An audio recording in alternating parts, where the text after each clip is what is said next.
ಅಖಾಡ big fight ವಿಶೇಷ. ನಾನು ರಮಾಕಾಂತ್. ಚಿನ್ನ ಮತ್ತು ಬೆಳ್ಳಿ ವಿಚಾರಕ್ಕೆ ಸಂಬಂಧಪಟ್ಟಂಥ ಡಿಬೇಟ್ ಇವತ್ತಿರುತ್ತೆ. ಏನಕ್ಕೆ ಚಿನ್ನ ಚೂಸ್ ಮಾಡ್ಕೊಂಡಿದ್ದೀವಿ ಅಂತ ಹೇಳಿದ್ರೆ, ನೋಡಿ, ಇವತ್ತಿಗೆ ಅಂತಾರಾಷ್ಟ್ರೀಯ ಮಾರುಕಟ್ಟೆಯಲ್ಲಿ ಅನಿಶ್ಚಿತತೆ. ಇವತ್ತಿದ್ದ ಸ್ಥಿತಿ ನಾಳೆಗಿಲ್ಲ, ಈಗಿದ್ದ ಸ್ಥಿತಿ ಇನ್ನು 1 ಗಂಟೆ ಆದಮೇಲೆ ಇರಲ್ಲ. ಬೆಳ್ಳಿ ಏನ್ರಿ ಈ ಥರ ಆಗ್ತಾ ಇದೆ? ತೀರಾ ಒಂದು 7-8 ವರ್ಷಗಳ ಹಿಂದೆ 20-25 ಸಾವಿರ 30 ಸಾವಿರ ಕೆಜಿ ಸಿಗ್ತಾ ಇತ್ತಲ್ರಿ ಬೆಳ್ಳಿ ಅಂತ ಮಾತನಾಡೋರಿದ್ದಾರೆ. ಇವತ್ತಿಗೆ 3 ಲಕ್ಷ ದಾಟಿ ಹೊರಟು ಹೋಗಿದೆ ಬೆಳ್ಳಿ. 3 ಲಕ್ಷ. ನಿಮಗೆ 1 ಕೆಜಿ ಬೆಳ್ಳಿ ಬೇಕು, ಬೆಳ್ಳಿ ತಟ್ಟೆ ತೊಗೊಳ್ಳೋಣ್ರಿ, ಬೆಳ್ಳಿ ದೀಪ ಬೇಕು ಮನೆಗೆ, ಬೆಳ್ಳಿದೆಲ್ಲ ಇರಬೇಕು ದೇವ್ರ ಮನೆಯಲ್ಲಿ, ಇನ್ಯಾವುದೋ ಮದುವೆ ಮುಂಜಿ ಕಾರ್ಯಗಳಿಗೆ ಅಂತ ಬಂದಾಗ ಬೆಳ್ಳಿ ಬೇಕು ಅಂದರೆ ಇವತ್ತಿಗೆ ಅದಕ್ಕೆ ಯೋಚನೆ ಮಾಡುವಂಥ ಪರಿಸ್ಥಿತಿ ಇದ್ದುಬಿಟ್ಟಿದೆ.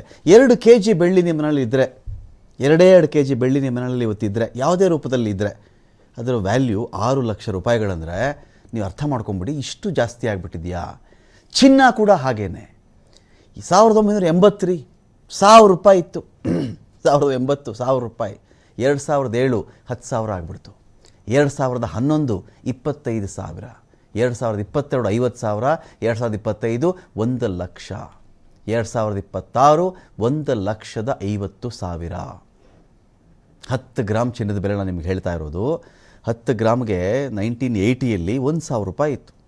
1,000 ರೂಪಾಯಿ ಕೊಟ್ಟರೆ 10 ಗ್ರಾಮ್ ಚಿನ್ನ ಕೊಡ್ತಾಯಿದ್ರು. ಬಿಡಿ, ಅವತ್ತಿಗೆ ಸಂಬಳನೂ ಹಾಗೆ ಇತ್ತು. ಯಾರ್ದಾರ ಸಂಬಳ ನಿಮ್ದು ಎಷ್ಟಪ್ಪ ಅಂತ ಕೇಳಿದ್ರೆ 150 ರೂಪಾಯಿ, 165 ರೂಪಾಯಿ ನಮಗೊಂದು ತಿಂಗಳ ಸಂಬಳ ಅಂತ ಹೇಳ್ತಾಯಿದ್ರು. ಅದೊಂದು ಬೇರೆ ವಿಚಾರ. ಬಟ್ ಇವತ್ತಿಗೆ 1.5 ಲಕ್ಷ ಅಂದರೆ 1 ಗ್ರಾಮ್ ಚಿನ್ನ, ಅಪರಂಜಿ ಚಿನ್ನ ನೀವು ಕೊಂಡುಕೊಳ್ಬೇಕು ಅಂತ ಹೇಳಿದ್ರೆ ನಿಮ್ಮ ಬಳಿಯಲ್ಲಿ 15,000 ರೂಪಾಯಿ ಇರಬೇಕು ಅಂತ. ಯಾಕೆ ಈ ಥರ ಆಗ್ತಾ ಇದೆ ನೋಡಿ, ಕೆಲವು ವರ್ಷಗಳ ಹಿಂದೆ ಈ ಮಾರ್ಕೆಟ್ ಅಂದಾಜಿಗೆ ಸಿಗ್ತಾ ಇತ್ತು. ಒಂದು ಅಂದಾಜು, ಅದು ಸ್ಟಾಕ್ ಮಾರ್ಕೆಟ್ ಬಂದರು, ಶೇರ್ ಮಾರ್ಕೆಟ್ ಅಂತ ಬಂದರು, ಚಿನ್ನದ ವಿಚಾರ ಬಂದರು, ಬೆಳ್ಳಿ ವಿಚಾರ ಬಂದರು, ಒಂದು ಗೇಜ್ಗೆ ಸಿಗ್ತಾ ಇತ್ತು. ಆರ್ಥಿಕ ತಜ್ಞರು, ವಿಶ್ಲೇಷಕರು ಇವೆಲ್ಲ ಕೂತ್ಕೊಂಡಾಗ, ಅಥವಾ ಸ್ಟಾಕ್ ಮಾರ್ಕೆಟ್ ಎಕ್ಸ್ಪರ್ಟ್, ನೋಡಿರಿ ಇಂಥದ್ರ ಮೇಲೆ ಹೂಡಿಕೆ ಮಾಡಿರಿ, ನೋಡಿ ನಿಮಗಿಂತ ಜರ್ಮನಿಲಿ ಇಂಥ ಡೆವಲಪ್ಮೆಂಟ್ ಆಗಿದೆ, ಅಮೆರಿಕಲ್ಲಿ ಇಂಥ ಡೆವಲಪ್ಮೆಂಟ್ ಆಯಿತು, ಚೀನಾದಲ್ಲಿ ಇಂಥ ಡೆವಲಪ್ಮೆಂಟ್ ಆಗಿದೆ, ಜಪಾನಲ್ಲಿ ಈ ಥರ ಬೆಳವಣಿಗೆ ನಡೀತು, ಆ ಕಾರಣಕ್ಕೆ ಇಂತಿಂಥ ಸ್ಟಾಕ್, ಬ್ರೆಜಿಲಲ್ಲಿ ಕಾಫಿ ಈ ಥರ ಆಗಿದೆ, ಸೊ ಕಾಫಿ ರಿಲೇಟೆಡ್ ಈ ಥರ ಇಲ್ಲಿ ಬೆಳವಣಿಗೆ ನಡೀತಾ ಇದೆ, ಏನೋ ಹೇಳಿದಾಗ ಆಗ್ತಾ ಇತ್ತು. ಈಗ ಆ ಥರ ಇಲ್ಲ.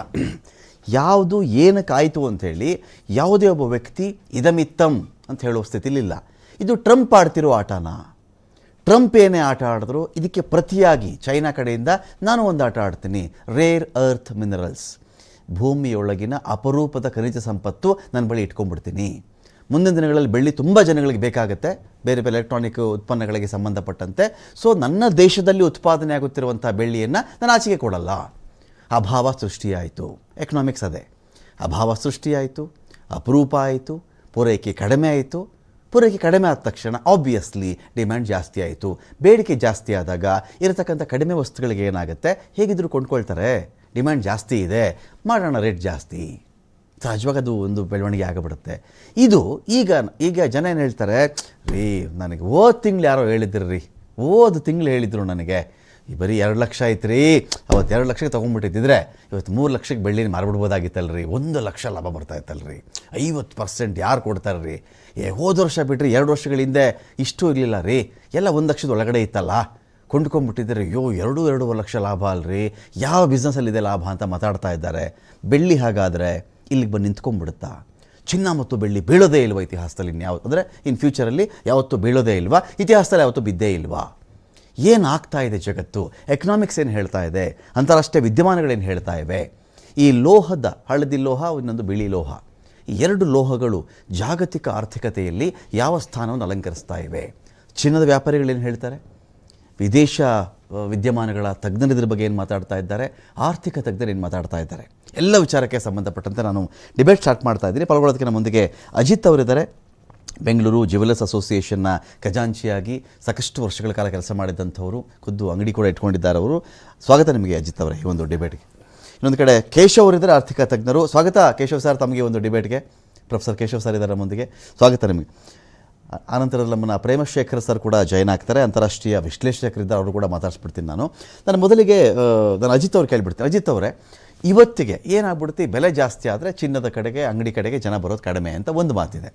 ಇನ್ನು ಕೆಲವರು ಇನ್ನೂ ಜಾಸ್ತಿ ಆಗಿಬಿಡುತ್ತೇನೋ, ಒಂದು ತಿಂಗಳಲ್ಲಿ ಇನ್ನೂ ಜಾಸ್ತಿ ಆಗಿಬಿಡುತ್ತೇನೋ, ಸಾಧ್ಯವಾದಷ್ಟು ಕೊಂಡ್ಕೊಂಡ್ಬಿಡೋಣ ಅನ್ನೋ ಕಾರಣಕ್ಕೆ ಈಗ ಚಿನ್ನದ ಅಂಗಡಿಗಳ ವಹಿವಾಟು, ಬೀಟ್ ಅದು ಬೆಳ್ಳಿ ಆದರೂ ಇದೇ ಮಾತೆ, ಚಿನ್ನ ಆದರೂ ಇದೇ ಮಾತೆ, ಜನಗಳ ರೆಸ್ಪಾನ್ಸ್ ಹೇಗಿದೆ ಇದಕ್ಕೆ ಅಂತ? ಮೊದಲನೇದಾಗಿ ಹೊಸ ವರ್ಷದ ಶುಭಾಶಯಗಳು ಮತ್ತು ಸಂಕ್ರಾಂತಿ ಹಬ್ಬದ ಶುಭಾಶಯಗಳು ನಮ್ಮೆಲ್ಲ ವೀಕ್ಷಕರಿಗೆ. ಎಲ್ಲ ಒಂದು ಗ್ರಾಮ್ ಚಿನ್ನ ಕೊಟ್ಬಿಟ್ಟು ಹೇಳ್ಬೇಕು ನೀವು ಇದನ್ನೆಲ್ಲ ಶುಭಾಶಯನ. ಚಿನ್ನ ಅಂಗಡಿಯವರು 10 ಗ್ರಾಮ್ ಕೊಡೋಕೆ ರೆಡಿ ಇದೀವಿ ನಾವು. ಓಕೆ, 10 ಗ್ರಾಮ್ ಚಿನ್ನ ತಗೊಳ್ಳಿ, ಧಾರಾಳವಾಗಿ ಬನ್ನಿ ಅಂತ ಇದ್ದೀವಿ. ಸಾಮಾನ್ಯವಾಗಿ ಬಂಗಾರ ಅಂತಂದರೆ ಎಲ್ರಿಗೂ ಇಷ್ಟವಾದಂಥ ಒಂದು ಲೋಹ. ನಾವು ನೋಡಿರ್ಬೋದು, ಮನೆಗಳಲ್ಲಿ ನಾವು ಹೇಳಬೇಕಾದ್ರೆ ಮುದ್ದು ಬಂಗಾರ ಅಂತೀವಿ, ಅಪರಂಜಿ ಅಂತೀವಿ. ಮಕ್ಕಳನ್ನ ಕರಿಬೇಕಾದ್ರೆ ನಾವು ಬಂಗಾರ ಅಂತಲೇ ಹೇಳ್ತೀವಿ, ಬೇರೆ ಏನು ಹೇಳಲ್ಲ. ನೀವು ಚಿತ್ರಗಳನ್ನ ನೋಡೋದಾದ್ರೆ ಬಂಗಾರದ ಹೂವು, ಬಂಗಾರದ ಪಂಜರ, ಬಂಗಾರದ ಮನುಷ್ಯ, ಹೀಗೆ ಬಂಗಾರದ ಹಿನ್ನೆಲೆಯಲ್ಲೇ ಎಲ್ಲವನ್ನೂ ಕರಿತೀವಿ. ಇನ್ನು ನೀವು ಯಾವುದೇ ರೀತಿಯಾದಂತಹ ಬೇರೆ ಭಾಷೆ ಅಥವಾ ವಿಚಾರಗಳನ್ನು ತಗೊಂಡ್ರೆ ಅಲ್ಲೂ ಕೂಡ ಬಂಗಾರದಂತ ಮಾತಾಡಿದ್ರಪ್ಪ ಇವರು, ಹಿತ್ತಾಳೆ ಮಾತು ಅಂತ ಹೇಳಲ್ಲ. ಬಂಗಾರಕ್ಕೆ ಯಾಕೆ ಅಷ್ಟೊಂದು ಪ್ರಾಮುಖ್ಯತೆ ನಮ್ಮ ಹಿರಿಯರು ಕೊಟ್ಟಿದ್ದಾರೆ ಅಂದರೆ, ಅದು ಸಾರ್ವಕಾಲಿಕವಾಗಿ ತನ್ನ ಶ್ರೇಷ್ಠತೆಯನ್ನು ಗಳಿಸ್ಕೊಂಡು ಬಂದಿದೆ, ತನ್ನ ಪ್ರತಿಷ್ಠೆಯನ್ನು ಉಳಿಸ್ಕೊಂಡು ಬಂದಿದೆ. ಆ ದೃಷ್ಟಿಯಿಂದ ಬಂಗಾರ ಯಾವತ್ತಿಗೂ ಸಾರ್ವಕಾಲಿಕವಾದಂತಹ ಲೋಹ ಅಂತ ನಾವು ಕರಿತೀವಿ. ಇನ್ನು ನೀವು ಹೇಳ್ದಂಗೆ ಜನ ಮುಗಿಬಿದ್ದು ಚಿನ್ನ ತಗೋತಾನೆ ಇದ್ದಾರೆ. ಓಕೆ, ಕಡಿಮೆ ಆದಾಗಲಂತೂ ಡಬಲ್ ತಗೋತಾರೆ, 2ರಷ್ಟು ತಗೋತಾರೆ. ಈಗ ಜಾಸ್ತಿ ಆಗುತ್ತೆ ಅನ್ನೋ ಕಾರಣಕ್ಕೆ ಮನೆಯಲ್ಲಿರ್ತಕ್ಕಂತಹ ಆರ್ಥಿಕ ಏನು ಹಣದ ಗಂಟೆಗಳಿದಾವೆ ಅದೆಲ್ಲ ಚಿನ್ನ ಮತ್ತೆ ಬೆಳ್ಳಿಗೆ ಪರಿವರ್ತನೆ ಆಗ್ತಾ ಇದೆ. ವಿಶೇಷವಾಗಿ ಇವಾಗ ಬೆಳ್ಳಿಗೆ ಪರಿವರ್ತನೆ ಆಗ್ತಾ ಇದೆ. ತುಂಬಾ ಜನ ಎಲ್ರಿಗೂ ಅನ್ಸಿದೆ ಬಂಗಾರ ಮತ್ತೆ ಬೆಳ್ಳಿ ಜಾಸ್ತಿ ಆಗುತ್ತೆ ಅಂತ, ಮತ್ತು ಆಗ್ತಾನೂ ಇದೆ. ಜಾಗತಿಕ ಮಟ್ಟದಲ್ಲಿ ನೋಡೋದಾದ್ರೆ ಒಟ್ಟು ಉತ್ಪನ್ನದ 53% ಭಾರತವೇ ಖರೀದಿ ಮಾಡುತ್ತೆ. ಜಗತ್ತಿನ ಒಟ್ಟು ಉತ್ಪನ್ನ ಆದರೆ 53% ಭಾರತ ಖರೀದಿ ಮಾಡುತ್ತೆ. ಉಳಿದ 180, 190 ದೇಶಗಳು ಉಳಿದ 47% ಖರೀದಿ ಮಾಡ್ತಾರೆ. ಖರೀದಿ ಮಾಡುವ ಪರ್ಪಸ್ ಭಾರತಕ್ಕೂ ಬೇರೆ ದೇಶಗಳು ಬಹಳ ವ್ಯತ್ಯಾಸ ಇದೆ. ಬಹಳ ವ್ಯತ್ಯಾಸ. ಭಾರತದಲ್ಲಿ ಆಭರಣ ಇದು ಈ ಕಡೆ ಸ್ವಲ್ಪ ಆಭರಣ, ಕರೆಕ್ಟ್. ಇನ್ನೊಂದು ನಮ್ಮ ಪೂರ್ವಿಕರು ನಮಗೆ ಹೇಳ್ಕೊಟ್ಟಿರ್ತಕ್ಕಂಥ ಪಾಠ, ಕರೆಕ್ಟ್. ಚಿನ್ನಕ್ಕೆ ದುಡ್ಡು ಹಾಕು, ಹಬ್ಬ ಕಷ್ಟದ ಕಾಲದಲ್ಲಿ ಅಂತ ಎಲ್ಲ ಸಂದರ್ಭದಲ್ಲೂ ಚಿನ್ನ ನಿಮ್ಮನ್ನ ಕಾಪಾಡುತ್ತೆ. ಮದುವೆ ಆಯ್ತು ಚಿನ್ನಕ್ಕೆ ಹಾಕು, ಇನ್ಯಾವುದೋ ಎಕ್ಸ್ಟ್ರಾ ದುಡ್ಡು ಬಂತು, ಜಮೀನ್ ಮಾರದೆ, ಇನ್ನೊಂದು ಮಾರದೆ, ಚಿನ್ನಕ್ಕೆ ದುಡ್ಡು ಹಾಕು. ಇದು ನಮ್ಮ ಪರಂಪರೆಯಲ್ಲಿ ಸೈಕಾಲಜಿನಲ್ಲಿ ಹಣ ಉಳಿತಾಯ ಅಷ್ಟೇ ಅಲ್ಲ, ಬಂಗಾರವನ್ನು ಉಳಿತಾಯ ಮಾಡಿ ಅನ್ನೋದನ್ನ ಅಭ್ಯಾಸ ಮಾಡಿಸ್ಬಿಟ್ಟಿದ್ದಾರೆ. ಇದರಲ್ಲಿ ಬೈ ಪ್ರಾಕ್ಟೀಸ್ ಭಾರತ ಹೆಚ್ಚು ಖರೀದಿ ಮಾಡುತ್ತೆ. ಉಳಿದವ್ರಿಗೆ ಈಗ ಅದು ಅರಿವಾಗ್ತಾ ಇದೆ, ಬೇರೆ ದೇಶಗಳಲ್ಲಿ ಇದರ ಅರಿವಿಲ್ಲ. ಈಗ ಅವ್ರಿಗೆ ಅನ್ನಿಸ್ತಾ ಇದೆ ಅದು ಎಕ್ಸ್ಪೆನ್ಸ್ ಅಂತ ಅನ್ಕೋತಾ ಇದ್ರು ಅವರೆಲ್ಲ. ಬೇರೆ ದೇಶಗಳಲ್ಲಿ ಅದನ್ನ ಒಂದು ಖರ್ಚಿನ ಬಾಬತ್ತಾಗಿದೆ, ಭಾರತ ಮಾತ್ರ ಅದನ್ನ ಒಂದು ಇನ್ವೆಸ್ಟ್ಮೆಂಟ್ ಅಂತ ಭಾವಿಸ್ತು. ಈಗ ಬೇರೆ ಎಲ್ಲ ದೇಶಗಳು ಆ ವಿಚಾರ ಅರ್ಥ ಆಗಿ ಅವರು ಜಾಗತಿಕ ಮಟ್ಟದ ಎಲ್ಲ ಸೆಂಟ್ರಲ್ ಬ್ಯಾಂಕ್ಸ್ ಅವರು ಚಿನ್ನನ ರಿಸರ್ವ್ ಮಾಡ್ತಾರೆ, ನಮ್ಮ RBI ತರ. ಫೈನ್. ನಾನು ಕೇಶವ್ ಸರ್ ಕೇಳ್ಬಿಡ್ತೀನಿ. ಕೇಶವ್ ಸರ್, ಈ ಚಿನ್ನದ ನಾಗಾಲೋಟವನ್ನು ಮೀರಿಸುವ ದಿಕ್ಕಿನಲ್ಲಿ ಅಂದರೆ ಅದು ಏರಿಕೆಯಾದ ಹಾದಿಲಿ ಬೆಳ್ಳಿ ಕಂಪೇರ್ ಮಾಡ್ತಾ ಇದ್ದೀನಿ ನಾನು. ಬೆಳ್ಳಿನ ಚಿನ್ನಕ್ಕಿಂತ ಜಾಸ್ತಿ ಆಗಿಬಿಟ್ಟಿದೆ ಬೆಳ್ಳಿ ಅಂತಲ್ಲ, ಚಿನ್ನ ಹೋಗ್ತಿರ್ತಕ್ಕಂಥ ಓಟಕ್ಕೆ ಕಂಪೇರ್ ಮಾಡಿಕೊಂಡು ಬೆಳ್ಳಿ ಹೋಗ್ತಿರ್ತಕ್ಕಂಥ ನಾಗಾಲೋಟವನ್ನು ನಾವು ಗಮನಿಸ್ಬಿಟ್ಟಾಗ ಬೆಳ್ಳಿ ಎದುರುಗಡೆ ಚಿನ್ನದ ಓಟ ಅಷ್ಟಿಲ್ಲ. 15,000 ಗ್ರಾಮ್ ಆದರೂ ಕೂಡ ಆ ಮಟ್ಟಕ್ಕೆ ಇದು ಹೋಗ್ತಾ ಇಲ್ಲ ಅಂಥೇಳಿ ಏನು ರೀಸನ್ ಅಂತ ಯಾರಿಗೂ ಗೇಜ್ ಮಾಡೋಕ್ಕಾಗ್ತಾ ಇಲ್ಲ. ಕೆಲವರು ಹೇಳ್ತಾರೆ ಚಿನ್ನ ಬೆಳ್ಳಿ ಈ ಥರ ಏರಿದೆ ರೀ, ಇತಿಹಾಸದಲ್ಲಿ 2 ಬಾರಿ ಘೋರವಾಗಿ ಬಿದ್ದುಬಿಟ್ಟಿದೆ, ಇದು ಘೋರವಾಗಿ ಬಿದ್ದೋಗ್ಬಿಟ್ಟಿದೆ, ಹುಷಾರ್ ಖರೀದಿಗೆ ಇದು ಸಕಾಲವಲ್ಲ. ಯಾವುದೇ ಒಂದು ಕಮಾಡಿಟಿ, ಒಂದು ವಸ್ತು ಒಂದು ಶೇರ್ ಮಾರ್ಕೆಟಲ್ಲಿ ತುಂಬ ರೈಸ್ ಆಗ್ತಿದೆ ಅಂದಾಗ ಸ್ವಲ್ಪ ಸಾವಧಾನಿಸು. ಈಗ ನೀನು ಅದರಲ್ಲಿ ದುಡ್ಡು ಹಾಕಕ್ಕೆ ಹೋಗ್ಬೇಡ, ಸ್ವಲ್ಪ ನಿನಗೆ ತಾಳ್ಮೆ ಇರಲಿ. ಇದರಲ್ಲಿ ಬೀಳುತ್ತವಾಗ ಏರಿದ್ದೆಲ್ಲವೂ ಇಳಿಲೇಬೇಕು ಅಂತ ಒಂದು ರೂಲ್ ಇದೆ. ಬಟ್ ನಮಗೆ ಟ್ರಂಪ್ ಆಗಲಿ, ಈ ಕಡೆ ಕ್ಸಿ ಜಿನ್ಪಿಂಗ್ ವಿಚಾರಗಳು ಬಂದಾಗ, ಯುಕ್ರೇನ್ ಬಂದರೆ, ಗ್ರೀನ್ಲ್ಯಾಂಡ್ ಬಂದರೆ, ನಾರ್ವೆ ಅಂತ ಬಂದಾಗ ಇದು ಏನು ಅಂತಲೇ ಒಂದು ಗೇಜಿಗೆ ಸಿಗ್ತಾ ಇಲ್ವಾ ಕೇಶವ್ ಸರ್ ನಮಗೆ? ಇಲ್ಲ, ಒಂದು ಎಲ್ಲ ಅಂಶಗಳಿಂದಲೇ ಅದು ಹೆಚ್ಚಾಗ್ತಾ ಇದೆ. ಒಂದೊಂದಾಗಿ ತಗೊಂಡ್ ಬರೋಣ. ಈಗ ನೋಡಿ, ಒಂದು ಪ್ರಮುಖ ಕಾರಣ ನನಗೆ ಕಾಣಿಸುವಂಥದ್ದು ಏನು ಅಂತಂದ್ರೆ, ಈ ಟ್ರಂಪಿನ ಹುಚ್ಚಾಟಗಳಿಂದ ಇದಕ್ಕೆ ಗೋಲ್ಡ್ ಮತ್ತೆ ಸಿಲ್ವರ್ ಬೆಲೆಗಳು ಹೆಚ್ಚಾಗ್ತಾ ಇದೆ. ಈಗ ಟ್ರಂಪ್ ಏನ್ ಮಾಡ್ತಾ ಇದ್ದಾರೆ, ಈಗ Denmark, Norway, Sweden, France, Germany, UK, Netherland list ಅಲ್ಲಿ ಏನೇನ್ ಸಿಗ್ತಾ ಇದೆ ಕಂಟ್ರೀಸ್, ಫಿನ್ಲ್ಯಾಂಡ್, ಎಲ್ಲದರ ಮೇಲೆ 10% ಇವಾಗ ಇಮಿಡಿಯೇಟ್ ಆಗಿ ಟ್ಯಾರಿಫ್ ಅನೌನ್ಸ್ ಮಾಡಿದ್ದಾರೆ ಶನಿವಾರ. ಆಮೇಲೆ ಇನ್ನ ಫೆಬ್ರವರಿ 1ರಿಂದ 25% ಹೆಚ್ಚಿಗೆ ಮಾಡ್ತೀನಿ ಅಂತ ಹೇಳಿದ್ದಾರೆ. ಇದು ಒಂದು ವಿಶ್ವ ಮಟ್ಟದಲ್ಲಿ ಅನಿಶ್ಚಿತತೆಗೆ ಇನ್ನಷ್ಟು ಎಣ್ಣೆ ಆಗ್ತಾ ಇದ್ದಾರೆ ಅವರು. ಆಮೇಲೆ ಏನ್ ಮಾಡಿದ್ರೆ, ಈಗ ಇನ್ನೊಂದು ರಿಪೋರ್ಟ್ ಹೇಳ್ತಾ ಇದೆ ನಮ್ಗೆ, ಇಲ್ಲ ಯುರೋಪ್ ಈ ಸರಿ ಸುಮ್ನೆ ಇರಲ್ಲ, ಅವರು ಕೂಡ ವಾಪಸ್ ಅಮೆರಿಕ ಮೇಲೆ ಟ್ಯಾರಿಫ್ ಹಾಕ್ತಾರೆ. ಹೆಚ್ಚು ಕಮ್ಮಿ 93 ಬಿಲಿಯನ್ ಯೂರೋ ಅಷ್ಟು ಟ್ಯಾರಿಫ್ ನ ಹಾಕಕ್ಕೆ ಅವರು ತಯಾರಿ ಮಾಡ್ಕೊಂಡಿದ್ದಾರೆ ಅಂತ ಮಾಧ್ಯಮಗಳು ಹೇಳ್ತಾ ಇದೆ. ಅದರ ಜೊತೆಗೆ ನೀವು ನೋಡಿದೀರಾ ಟ್ರಂಪ್ ಮಾತಾಡೋದೇನು ಅಂತಂದ್ರೆ ನನಗೆ ಶಾಂತಿಯನ್ನ ಕಾಯ್ಕೋಬೇಕು ಅನ್ನುವಂತ ಇದಿಲ್ಲ, ನನಗೆ ನೊಬೆಲ್ ಕೊಟ್ಟಿಲ್ಲ, ಹಾಗಾಗಿ ಗ್ರೀನ್ಲ್ಯಾಂಡ್ ವಿಚಾರದಲ್ಲಿ ನಾನು ಈ ತರ ವರ್ತಿಸಬಲ್ಲೆ ಅನ್ನುವಂತ ಮಾತನ್ನ, ಹುಚ್ಚಾಟದ ಮಾತನ್ನ ಆಡ್ತಿದ್ದಾರೆ. ಅಂದ್ರೆ ಇವೆಲ್ಲವೂ ಅನಿಶ್ಚಿತತೆಗೆ ಆಡ್ ಮಾಡ್ತಾ ಹೋಗುತ್ತೆ. ಓಕೆ. ಸೊ ನೀವು ಅವಾಗ್ಲೇ ಹೇಳಿದ್ದೇನು ಅಂತಂದ್ರೆ, ಒಂದು ಅದಕ್ಕೆ ರೀಸನ್ಸ್ ಇನ್ನು ನಾನು ನಿಮ್ಗೆ ಕೊಡ್ಬೇಕು, ಆಮೇಲೆ ಅದನ್ನ ಆನ್ಸರ್ ಮಾಡ್ತೀನಿ. ಇನ್ನೊಂದೇನು ಅಂತಂದ್ರೆ, ಈ ಸಿಲ್ವರ್ ಮತ್ತೆ ಗೋಲ್ಡ್ ಯಾವಾಗ್ಲೂ ಸೇಫ್ ಹೆವೆನ್ ನಮ್ಗೆ. ಬಂಗಾರ ಅದ್ರ ಮೇಲೆ ಯಾವಾಗೂ ನಾವು ಕಮ್ಮಿ ಆಗ್ಬಿಡುತ್ತಾ ಅಂತ. ಇಲ್ಲಿವರೆಗೂ ನೀವು ನೋಡಿ ಯಾವ್ದೋ 1-2 ಸರಿ ಅದನ್ನು ತುಂಬಾ ಕಡಿಮೆ ಆಗಿಲ್ಲ. ಇವೆಲ್ಲ ಏನಂದ್ರೆ ಮೇಲೋಗಿದ್ದೆಲ್ಲ ಕೆಳಗ್ ಬರ್ಬೇಕು ಅಂತ ಮಾತಾಡೋದು ಎಲ್ಲ ರೂಲ್ಗೂ ಅಪ್ಲೈ ಆಗತ್ತೆ. ಗೋಲ್ಡ್ ಸಿಲ್ವರ್ಗೆ ಅಷ್ಟು ಜಾಸ್ತಿ ಅಪ್ಲೈ ಆಗಲ್ಲ.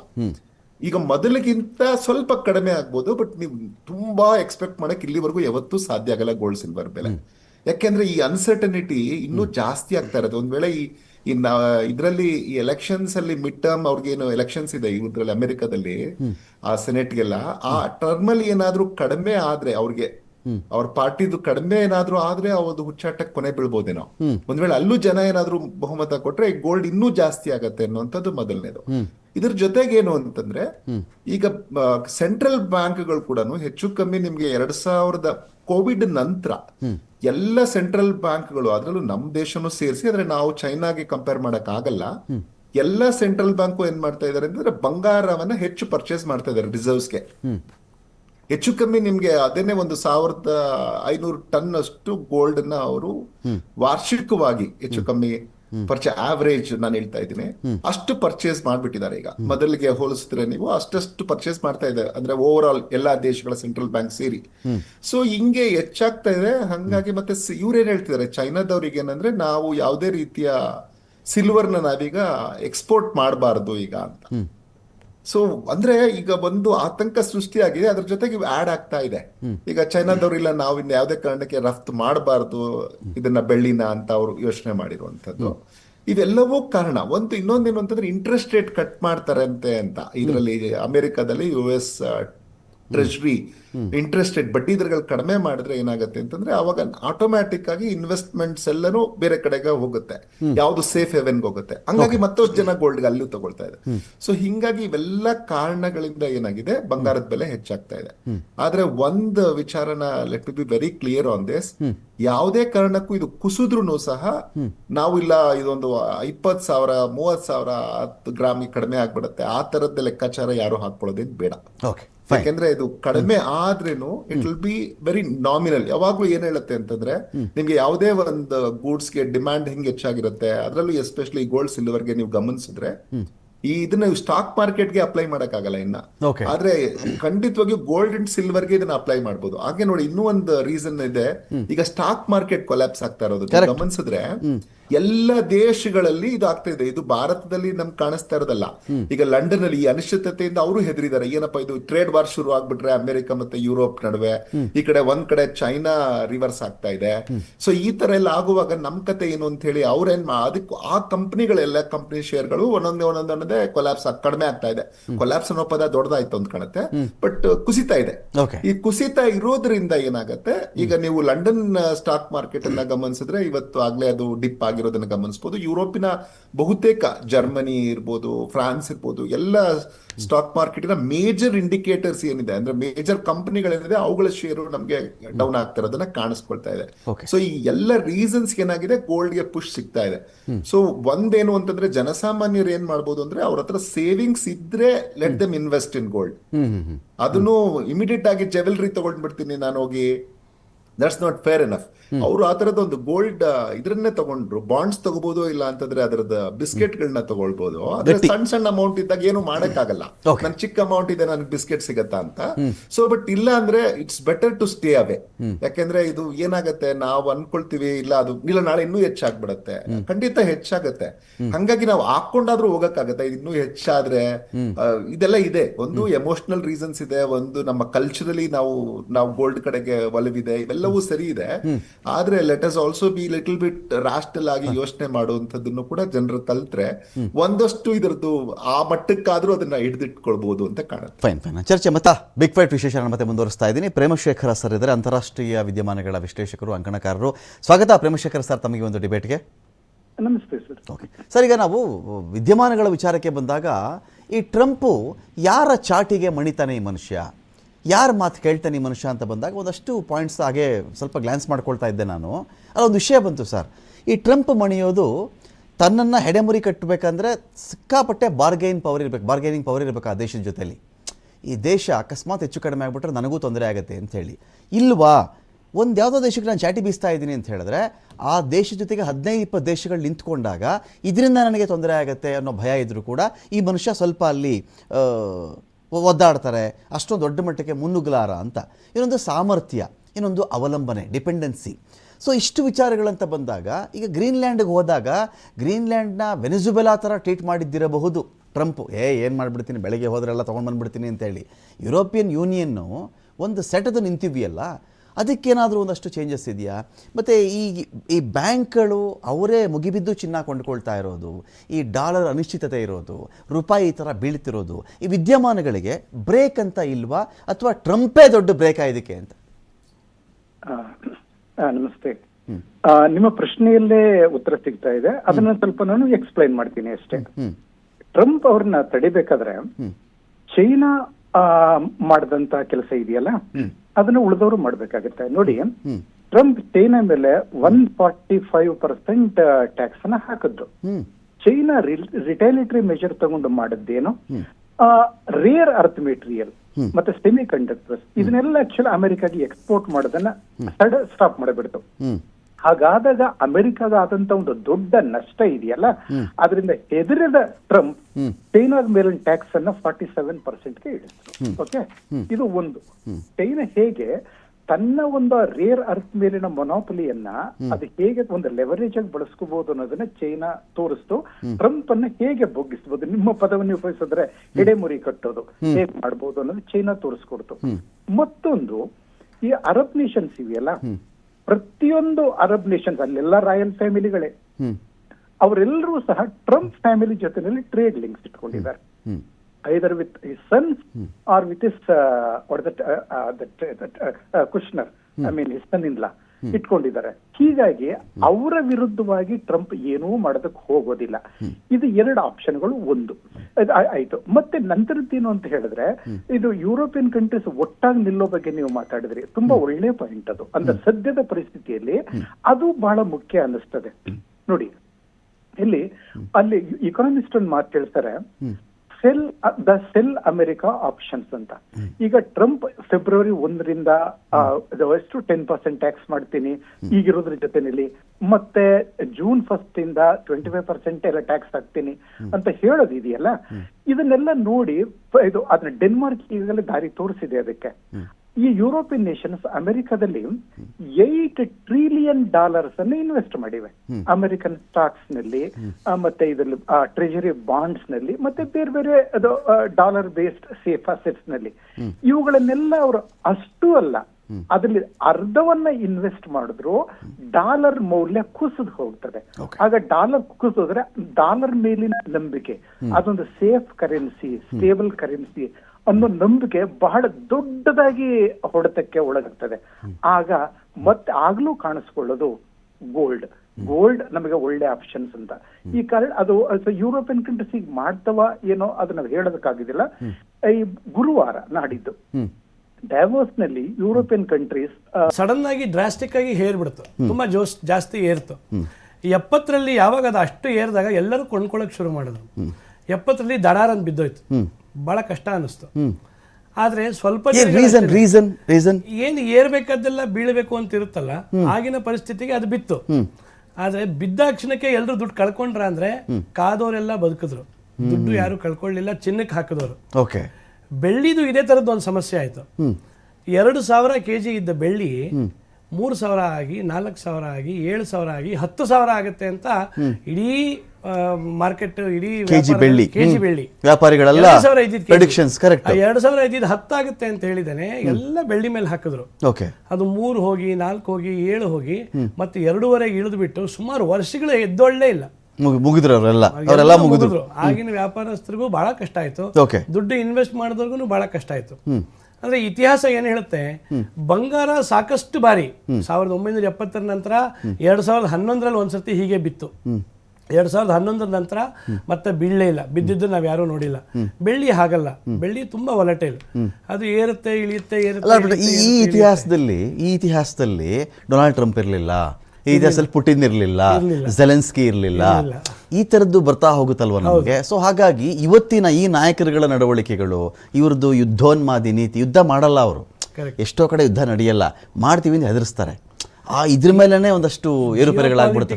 ಕ್ರೈಸಿಸ್ ಕ್ರಿಯೇಟ್ ಮಾಡೋದೇ ಓಕೆ, ಅವರ ಪರ್ಸನಲ್ ಆಗಿರ್ತಕ್ಕಂಥ ಅಜೆಂಡಾಗಳನ್ನ ಸಾಕಾರ ಮಾಡಲಿಕ್ಕೆ. ಈಗ ನಮ್ಮ ಸರ್ ಒಬ್ಬರು ಹೇಳಿದಾಗೆ ಅವ್ರಿಗೆ ಏನು ಮಣಿಬೇಕು ನಾವು, ಅದು ಮಣಿಯೋವರೆಗೂ ಅವ್ರು ಅದನ್ನ ಏರಿಸ್ತಾ ಹೋಗ್ತಾರೆ. ಯಾವಾಗ ನಾವು ಮಣಿಯೋದಿಲ್ಲ, ನಮ್ಮ ಸ್ವಾಭಿಮಾನವನ್ನ ಬಿಟ್ಕೊಡದೆ ನಾವು ಹೋರಾಟ ಮಾಡ್ತೀವಿ, ಆಗ ಅವ್ರು ಕುಸಿತಾರೆ. ಅದು ಯಾವಾಗಲೂ ಒಂದು ಟೈಮಲ್ಲಿ ಕುಸಿಯುವಂಥ ಸಂದರ್ಭ ಬರುತ್ತೆ. ಆದರೆ ಎಲ್ಲೂ ವಿಶೇಷವಾಗಿ ಧಡಾರ್ ಅಂತ ಕುಸಿದು ಏಕಾಏಕಿ ಎಲ್ಲ ಅರ್ಧಕ್ಕೆ ಇಳಿದೋಗುತ್ತೆ ಅಂತ ಕೆಲವರು ಆರ್ಥಿಕ ತಜ್ಞರು ಹೇಳ್ತಾರೆ. ಬಟ್ ಇವತ್ತು ಅವರಿಬ್ಬರು ಇಲ್ಲ, ಅದನ್ನು ಹೇಳಲಿಲ್ಲ. ಎಂಥ ಪರಿಸ್ಥಿತಿಯಲ್ಲೂ ಸ್ವಲ್ಪನೇ ಇಳಿಯುತ್ತೆ, ಮತ್ತೆ ಅದು ಬೌನ್ಸ್ ಬ್ಯಾಕ್ ಆಗುತ್ತೆ ಅಂತ ಹೇಳ್ತಾರೆ. 2 ಹೆಜ್ಜೆ ಹಿಂದೆ ಹೋದ ಸಿಂಹ ಸೋಲ್ತು ಅಂತಲ್ಲ, ಮತ್ತೆ ಅದು 100 ಹೆಜ್ಜೆ ಮುಂದೆ ಬರುವಂತಹ ತಯಾರಿ ಮಾಡುತ್ತೆ. ಚಿನ್ನ ಆಗಲಿ ಬೆಳ್ಳಿ ಆಗಲಿ ಹಾಗೆ ಮಾಡಿದೆ. ಯಾವಾಗ 70-75 ಸಾವಿರ ಬೆಳ್ಳಿ ಇತ್ತು, 1 ಲಕ್ಷ ಆಗುತ್ತೆ ಅಂತ ಸುಮಾರು ಒಂದು 7-8 ವರ್ಷದ ಮುಂಚೆ ಬಂತು. ಎಲ್ಲ ಬೆಳ್ಳಿ ಮೇಲೆ ಹಾಕಿದ್ರು, ಅದು ದಡಾರ್ ಅಂತ 40 ಇಳಿದು ಬಿಡ್ತು, 50 ಇಳಿದು ಬಿಡ್ತು.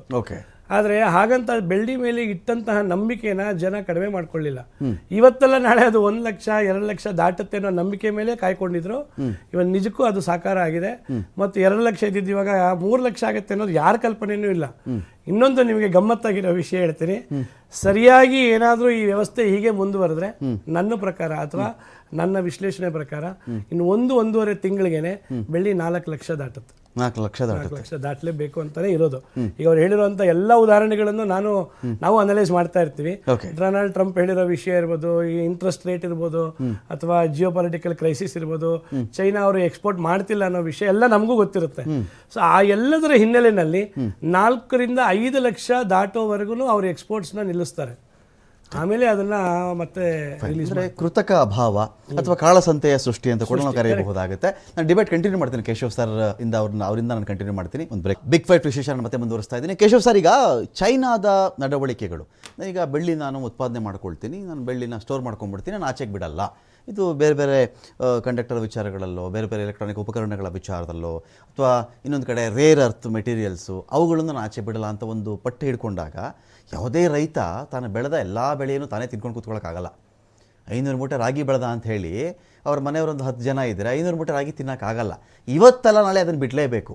ಇದನ್ನು ನಾವು ಒಂದು ಹಂತಕ್ಕೆ ಎಕನಾಮಿಕ್ಸಲ್ಲಿ ಕೃತಕ ಅಭಾವ ಸೃಷ್ಟಿ, ಕಾಳಸಂತೆ ಅಂತ ಬಂದಾಗ ಆಬ್ವಿಯಸ್ಲಿ ಈಗ ಈರುಳ್ಳಿ ಮೂಟೆಗಳೆಲ್ಲ ಒಂದು ಗೋಡೌನಲ್ಲಿ ಹಾಕ್ಬಿಡ್ತಾರೆ. ಬೆಲೆ ಜಾಸ್ತಿ ಆಗಲಿ 50 ರೂಪಾಯಿ ಆಗಲಿ 100 ರೂಪಾಯಿ 200 ರೂಪಾಯಿ ಆಯಿತು ಕೆ ಜಿ ಅಂದಾಗ ಗೋಡೌನಿಂದ ಆಚೆ ಬಿಡ್ತಾರೆ.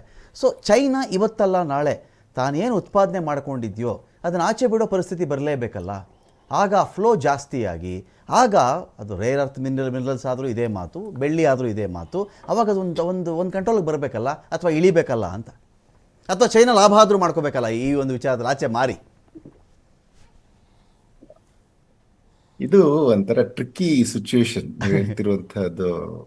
ಕಾಮನ್ ಮ್ಯಾನ್ ಆಗಿ ಯೋಚನೆ ಮಾಡಿದ್ರೆ ಅಥವಾ ಒಂದು ವಿಶ್ಲೇಷಕರಾಗಿ ಯೋಚನೆ ಮಾಡಿದ್ರೆ ಸರಿ ಅನ್ಸುತ್ತೆ. ಆದ್ರೆ ನೀವು ಇದನ್ನ ಇನ್ನೊಂದು ಸ್ವಲ್ಪ ಡೀಪರ್ ಆಗಿ ಇದನ್ನ ಯೋಚನೆ ಮಾಡಿದ್ರೆ, ಈಗ ಚೈನಾ ಅದನ್ನ ನಾನು ಎಕ್ಸ್ಪೋರ್ಟ್ ಮಾಡಲ್ಲ ಅಂತ ಹೇಳ್ತಿದೆ ಅಷ್ಟೇ. ಅಂದ್ರೆ ಯಾವುದೇ ದೇಶ ಆ ಟೈಮಲ್ಲಿ ಅದರದ್ದು ಹೆಂಗೆ ನಾನು ಅದರಿಂದ ನನ್ನ ಹತ್ರ ಇರುವಂತಹ ರಾ ಮೆಟೀರಿಯಲ್ಸ್ ಇಂದ ಅಥವಾ ನನ್ನ ಹತ್ರ ಇರುವಂತಹ ಪೊಟೆನ್ಶಿಯಲ್ ಇಂದ ಹೇಗೆ ಅಡ್ವಾಂಟೇಜ್ ತಗೋಬೇಕು ಅನ್ನೋದನ್ನ ನೋಡಕ್ ಟ್ರೈ ಮಾಡ್ತಾ ಇದೆ. ಸೊ ಇದು ಒನ್ಸಿನ ಟ್ರಂಪಿನ ಹುಚ್ಚಾಟ ಕಡಿಮೆ ಆದ್ರೆ ಅದನ್ನು ಇಲ್ಲ ನಾನು ಎಕ್ಸ್ಪೋರ್ಟ್ ಮಾಡ್ತೀನಿ ಅನ್ನೋದನ್ನು ಆಗ್ಬಹುದು. ಆದ್ರೆ ಇಲ್ಲಿ ಒಂದು ವಿಚಾರನ ನಾವು ಮರಿಬಾರ್ದು. ಏನು ಅಂತಂದ್ರೆ, ಈ ಇಂಡಸ್ಟ್ರಿ ಕೈಗಾರಿಕೆಗಳಿಗೆ ಇದರದ್ದು ಸಿಲ್ವರಿನ ಬೇಡಿಕೆ ಏನಾಗ್ತಾ ಇದೆ, ಅದು ಹೆಚ್ಚಾಗ್ತಾ ಇದೆ ಅನ್ನೋದನ್ನ ಮರಿಬಾರ್ದು. ಯಾಕೆ ಅಂತಂದ್ರೆ ನಾವು ಮುಂಚೆ ಎಲ್ಲನೂ ಇಷ್ಟೊಂದು ಈ ಹಸಿರು ಶಕ್ತಿಗೆ ಇಷ್ಟೊಂದು ಯೋಚನೆ ಮಾಡ್ತಾ ಇರ್ಲಿಲ್ಲ. ಈಗ ಏನಾಗಿದೆ, ಗ್ರೀನ್ ಎನರ್ಜಿಗೆ ಹೆಚ್ಚೆಚ್ಚು ಬೇಡಿಕೆ ಇದೆ. ಈಗ ಭಾರತನೇ ನೋಡಿ ನೀವು, ಈಗ ನಾವು ಕೊಡ್ತಿರುವಂತ ಪ್ರಮೋಷನ್ ಎಲೆಕ್ಟ್ರಾನಿಕ್ ವೆಹಿಕಲ್ಸ್ ಇರ್ಬೋದು, ಸೋಲಾರ್ ಪ್ಯಾನಲ್ಸ್ ಇರ್ಬೋದು, ಅದಕ್ಕೆ ಈವನ್ ಕೇಂದ್ರ ಸರ್ಕಾರ 78,000 ಸಬ್ಸಿಡಿ ಬೇರೆ ಕೊಡ್ತಾ ಇದೆ ಮನೆ ಮೇಲೆ ನಾನು ಕರೆಂಟ್ ಉತ್ಪಾದನೆ ಮಾಡಕ್ಕೆ. ಸೊ ಈ ತರದ ಅನೇಕ ಯೋಜನೆಗಳಿಂದ ಏನಾಗಿದೆ, ನಿಮ್ಗೆ ಇವುಗಳ ಬಗ್ಗೆ ಬೇಡಿಕೆ ಜಾಸ್ತಿ ಆಗಿದೆ. ಸೊ ಬೇಡಿಕೆ ಜಾಸ್ತಿ ಆದ್ರೆ ಒಂದು ಸೋಲಾರ್ ಪ್ಯಾನಲ್ ಒಂದು 20 ಗ್ರಾಮ್ ಸಿಲ್ವರ್ ನ ಯೂಸ್ ಮಾಡುತ್ತೆ, ಒಂದು ಪ್ರತಿ ಸೋಲಾರ್ ಪ್ಯಾನಲ್. ಇನ್ನೊಂದು ಎಲೆಕ್ಟ್ರಿಕ್ ವೆಹಿಕಲ್ಸ್ ನೋಡಿದ್ರೆ ನೀವು ಒಂದು 25ರಿಂದ 50 ಗ್ರಾಮ್ ವರೆಗೂ ಅದು ಎಲೆಕ್ಟ್ರಾನಿಕ್ಸ್ ನ ಯೂಸ್ ಮಾಡುತ್ತೆ, ಮತ್ತೆ ಅದನ್ನ ಚಾರ್ಜ್ ಮಾಡಕ್ಕೆ ಏನಿದೆ ಅದನ್ನ ಯೂಸ್ ಮಾಡುತ್ತೆ. ಇವನ್ ಈ 5G ನೆಟ್ವರ್ಕ್ ಗಳು ಯೂಸ್ ಮಾಡ್ತಾ ಇದೆ, ಮೆಡಿಕಲ್ ಡಿವೈಸಸ್ ಅಲ್ಲಿ ಯೂಸ್ ಮಾಡ್ತಾ ಇದ್ದಾರೆ. ಸೊ ಈ ತರದ್ದು ಪ್ರತಿಯೊಂದರಲ್ಲೂ ಎಲೆಕ್ಟ್ರಾನಿಕ್ ಕಂಡಕ್ಟಿವಿಟಿಲಿ ಸೊ ಈ ತರ ಇದೆ. ಸೊ ಇದೆಲ್ಲಾನು ಹೆಚ್ಚು ಕಮ್ಮಿ ಅಂದಾಜ್ ಏನ್ ಹೇಳ್ತಿದ್ದಾರೆ ಅಂತಂದ್ರೆ ಹೆಚ್ಚು ಕಮ್ಮಿ ಒಂದು 700-750 ಮಿಲಿಯನ್ ಔನ್ಸ್ ಅಷ್ಟು ಬೇಡಿಕೆ ಸಿಲ್ವರ್ಗೆ ಬರುತ್ತೆ ಪ್ರತಿ ವರ್ಷ ಅನ್ನುವಂಥದ್ದನ್ನ ಈಗ ಅಂದಾಜ್ ಮಾಡ್ತಾ ಇದ್ದಾರೆ. ಸೊ ಮುಂಚೆ ಎಲ್ಲ ಇದು 530-550 ಔನ್ಸ್ ಅಷ್ಟು ಬೇಡಿಕೆ ಇರ್ತಾ ಇತ್ತು. ಕೋವಿಡ್ ನಂತರ ಇದಕ್ಕೆ ಬೇಡಿಕೆ ಹೆಚ್ಚಾಗಿರುವಂಥದ್ದು, ಮತ್ತೆ ಎಲ್ಲ ಸರ್ಕಾರಗಳು ಇವಾಗ ಬಹುತೇಕ ಹಸಿರು ಶಕ್ತಿಯ ಕಡೆಗೆ ಯೋಚನೆ ಮಾಡ್ತಿರೋದ್ರಿಂದ ಆಗುವಂತಹ ಬೇಡಿಕೆನ ಅಂದಾಜು ಮಾಡಿದ್ರೆ 700-750 ಮಿಲಿಯನ್ ಔನ್ಸ್ ಕಡೆಗೆ ಹೆಚ್ಚಾಗ್ಬೋದು ಅಂತ. ಸೊ ಹಿಂಗೆ ಹೆಚ್ಚಾದಾಗ ಇವನ್ ನಮ್ಮಲ್ಲಿ 5G ಬೇಡಿಕೆ ನೋಡಿ ಎಷ್ಟೊಂದು ಜಾಸ್ತಿ ಇದೆ. ಟೆಲಿಕಾಂ ಇಂಡಸ್ಟ್ರಿ ಯೂಸ್ ಮಾಡೋದಿರ್ಬೋದು, ಈಗ ನಮ್ಮಲ್ಲಿ ಕೂಡ EV ಜಾಸ್ತಿ ಆಗ್ತದೆ. ಸೊ ಇದರಿಂದ ಏನಾಗುತ್ತೆ, ಸಿಲ್ವರ್ಗೆ ಬೇಡಿಕೆ ಜಾಸ್ತಿ ಆಗ್ತಾ ಹೋಗುತ್ತೆ. ಸರ್ ಇನ್ ಬಿಟ್ವೀನ್ ಒಂದು ಬೆಳವಣಿಗೆ ಆಯ್ತು ಕೇಶವ್ ಸರ್, ಇನ್ ಬಿಟ್ವೀನ್ ಒಂದು ಬೆಳವಣಿಗೆ ಆಯ್ತು. ಈ ಯುರೋಪಿಯನ್ ದೇಶಗಳು ಅಂತ ಬಂದಾಗ ಈ EV ಎಲೆಕ್ಟ್ರಿಕಲ್ ವೆಹಿಕಲ್ಸ್ ಬರ್ತಾವ ಇದೆಯಲ್ಲ, ಇವುಗಳ ವಿಚಾರದಲ್ಲಿ 100% ಇದೇ ವೆಹಿಕಲ್ ಮಾಡ್ಬಿಡ್ಬೇಕು ನಾವು, 95% ಇದೇ ವೆಹಿಕಲ್ ಇರಬೇಕು ಇನ್ನು 5 ವರ್ಷದಲ್ಲಿ 3 ವರ್ಷದಲ್ಲಿ ಒಂದು ಗೋಲ್ ಇಟ್ಕೊಂಡಿದ್ವು.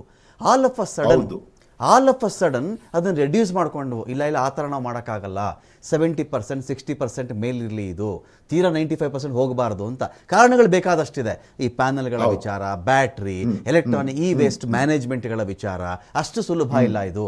ಅಂದರೆ ಪೆಟ್ರೋಲ್ ಡೀಸೆಲ್ ವೆಹಿಕಲ್ಗಳ ಮರಣಶಾಸನ ಅಂತ ಹೇಳಲಾಗ್ತಾ ಇತ್ತಲ್ಲ, ಆ ಮಾತುಗಳನ್ನು ಅವರೇ ವಾಪಸ್ ತಗೊಳ್ಳೋ ಮಟ್ಟಕ್ಕೆ ಬಂದಿದ್ದಾರಲ್ಲ. ಸೊ ಅದರಿಂದ ಚೇಂಜಸ್ ಏನಾದರೂ ಆಗಬಹುದಾ ಅಂತ? ಅಲ್ಲ, ಈಗ ಮೊದಲಿಗಿಂತ ಕಡಿಮೆ ಅಂತೂ ಆಗಲ್ವಾ. ನಾನು ಹೇಳ್ತಿರೋದು ಇವಾಗ ಆಗ್ಲೇ ನಾವು ಹಳೆಯ ಅಂಕಿಅಂಶ ತಗೊಂಡ್ರೇನು ಆಗ್ಲೇನೆ ನಮ್ಮ ಹತ್ರ 500 ಮಿಲಿಯನ್ ಔನ್ಸ್ ಅಷ್ಟು ಬೇಡಿಕೆ ಇತ್ತು. ಈಗ ಅದಿನ್ನೊಂದು 200-250 ಹೆಚ್ಚಾಗೋದ್ರಲ್ಲಿ, ಯಾಕಂದ್ರೆ ಓವರ್ ಆಲ್ ನೀವು 100% ಮಾಡಿದ್ರೆ ಇನ್ನೂ ಜಾಸ್ತಿ ಬೇಡಿಕೆ ಬರುತ್ತೆ. ಕರೆಕ್ಟ್. ನಾವು ಲೆಕ್ಕ ಹಾಕ್ತಿರೋದು ಒಂದು ಆವರೇಜ್ ಅಲ್ಲಿ ಈ ಪೇಸ್ ಏನ್ ಹೆಚ್ಚಾಗ್ತಾ ಇದೆ ಇದನ್ನ ಮೇಂಟೈನ್ ಮಾಡಿದ್ರೇನು ಅಂತ. ಆಯ್ತು, ಇನ್ನೊಂದು 5% ಕಡಿಮೆನೋ 10% ಕಡಿಮೆ ಆದ್ರೇನು ಬಹುತೇಕ ಸಿಲ್ವರ್ಗೆ ಮೊದಲೇ ಇದ್ದದ್ದು ಬೇಡಿಕೆಗೂ ಈಗಿದ್ದದ್ದು ಬೇಡಿಕೆಗೂ ಖಂಡಿತವಾಗಿಯೂ ವ್ಯತ್ಯಾಸ ಇರುತ್ತೆ ಅನ್ನುವಂಥದ್ದು ನನ್ನ. ಕಾರ್ ಬೆಲೆನೂ ಜಾಸ್ತಿ ಮಾಡ್ಬೇಕಲ್ಲ ಕೇಶವ್ ಸರ್, ಅವನು ಕಾರ್ ಬೆಲೆನೂ ಜಾಸ್ತಿ ಮಾಡ್ಬೇಕಲ್ಲ ಅವಾಗ. ಅಲ್ಲಲ್ಲ, ನೀವು ಈಗೇನಾಗಿದೆ, ಒಂದು ಆಪ್ಷನ್ ಏನು ಅಂತ. ಈಗ ನಿಮ್ಗೆ ಇದನ್ನ ಬರೀ ನಾವು ಕಾರಲ್ಲಿ ಮಾತ್ರ ಯೂಸ್ ಮಾಡೋದಿದ್ರೆ ಫೈನ್. ಈಗ ನೀವು ಪ್ರತಿಯೊಂದ್ರಲ್ಲೂ ಮೆಡಿಕಲ್ ಇದ್ರ ಎಕ್ಸ್ಪೆನ್ಸಸ್ ಅಲ್ಲಿ ಇರ್ಬೋದು, ಇಲ್ಲ 5G ಫೋನ್ ಅಲ್ಲಿ ಇರ್ಬೋದು, ಇಲ್ಲ ಸೋಲಾರ್ ಪ್ಯಾನಲ್ಸ್ ಅಂತೂ, ಒಂದು ಎಲೆಕ್ಟ್ರಿಕ್ ವೆಹಿಕಲ್ಸ್ ಬಗ್ಗೆ ಮಾತಾಡ್ತೀವಿ, ಸೋಲಾರ್ ಪ್ಯಾನಲ್ಸ್ ಬಗ್ಗೆ ನಮ್ಮಂತ ದೇಶಗಳಲ್ಲಿ ಖಂಡಿತ ಬೇಡಿಕೆ ಇದ್ದೇ ಇರುತ್ತೆ. ಯಾಕೆಂದ್ರೆ ನಾವೀಗ ಸೂರ್ಯ ಒಂದು ಇದನ್ನ ಶಕ್ತಿಯನ್ನ ಬಳಸ್ಕೋಬೇಕು ಅನ್ನೋಂಥದ್ದು ಇರೋದ್ರಿಂದ, ಯಾಕೆಂದ್ರೆ ನಾವು ರಿನ್ಯೂವಬಲ್ ಎನರ್ಜಿ ಕಡೆಗೆ ಇದು ಅನೇಕ ಬೆಳವಣಿಗೆ ಹೊಂದುತ್ತಿರುವಂತ ರಾಷ್ಟ್ರಗಳ ಕಥೆಯು ನಮ್ಮಂತೆ ಅವರು ಯೋಚನೆ ಮಾಡ್ತಾ ಇರೋದ್ರಿಂದ ಒಂದಷ್ಟು ಬೇಡಿಕೆ ಖಂಡಿತ ಹೆಚ್ಚಾಗುತ್ತೆ. ಪೂರ್ತಿಯಾಗಿ ಇಲ್ಲ ಆಯ್ತು ಇದೆಲ್ಲ ಆಗಿದೆ ಇನ್ನ ಮೇಲಿಂದ ನಾವು ಕಡಿಮೆ ಮಾಡೋಣ, ಇದ್ರದ್ದು ನಾನು ಹೇಳ್ತಿರೋದು EV ಎಲ್ಲಾನು ಪರ್ಫೆಕ್ಟ್ ಅಂತ ಅಲ್ಲ, ಬಟ್ ಬೇರೆ ಆಪ್ಷನ್ಸ್ ಅದು ಬಿಟ್ಟು ಇದೆ ಅನ್ನುವಂಥದ್ದನ್ನು ಒಪ್ಕೊಳ್ತಾ, ಬಟ್ ಬೇಡಿಕೆ ಖಂಡಿತ ಹೆಚ್ಚಾಗುತ್ತೆ. ಈಗಾಗಲೇ ಅನೇಕ ಇವರು ಲೆಕ್ಕ ಹಾಕಿರೋದ್ರ ಪ್ರಕಾರ ಮುಂಚೆ ಎಲ್ಲ ನೋಡಿ, ಈಗ ಬೆಳ್ಳಿಗೆ ಹೋಲಿಸಿದ್ರೆ ಬಂಗಾರ ಬೆಳ್ಳಿಗೆ ಹೋಲಿಸಿದ್ರೆ ಬಂಗಾರದ ಬೆಲೆ ಬೆಳ್ಳಿ ಬೆಲೆ ತುಂಬಾ ಹೆಚ್ಚಾಗಿದೆ. ಆದ್ರೆ ಮೊದಲು ಈಗ ಅದೊಂದು ಅಂಕಿಅಂಶನೂ ಇಲ್ಲಿದೆ, ಅದನ್ನೇ ನಾನು ನಿಮ್ಗೆ ಉಲ್ಲೇಖಿಸ್ತೀನಿ. ಮೊದಲು 100:1 ಇರ್ತಾ ಇತ್ತು ಅಂತ ಹೇಳ್ತಾರೆ. ಅಂದ್ರೆ ಕಳೆದ ಏಪ್ರಿಲ್ 2025ಗೆ 100:1 ಗೋಲ್ಡ್ ಮತ್ತೆ ಸಿಲ್ವರ್ ಪ್ರೈಸ್ ಇದ್ರೆ ಇವತ್ತು ಅದು 57:1 ಇದೆ ಆ ರೇಷಿಯೋ ಅಂತ ಮಾತಾಡ್ತಾರೆ. ಸೊ ಇದು ನಿಮ್ಗೆ ಒಂದು ಸ್ವಲ್ಪ ಇದಾಗ್ಬೋದು ಅನ್ಕೊಳ್ಳಿ. ಒಂದು 70 ಆವರೇಜ್ ಇತ್ತು, 70:1 was the long term average between gold and silver ಅಂತ ಮಾತಾಡ್ತಾರೆ.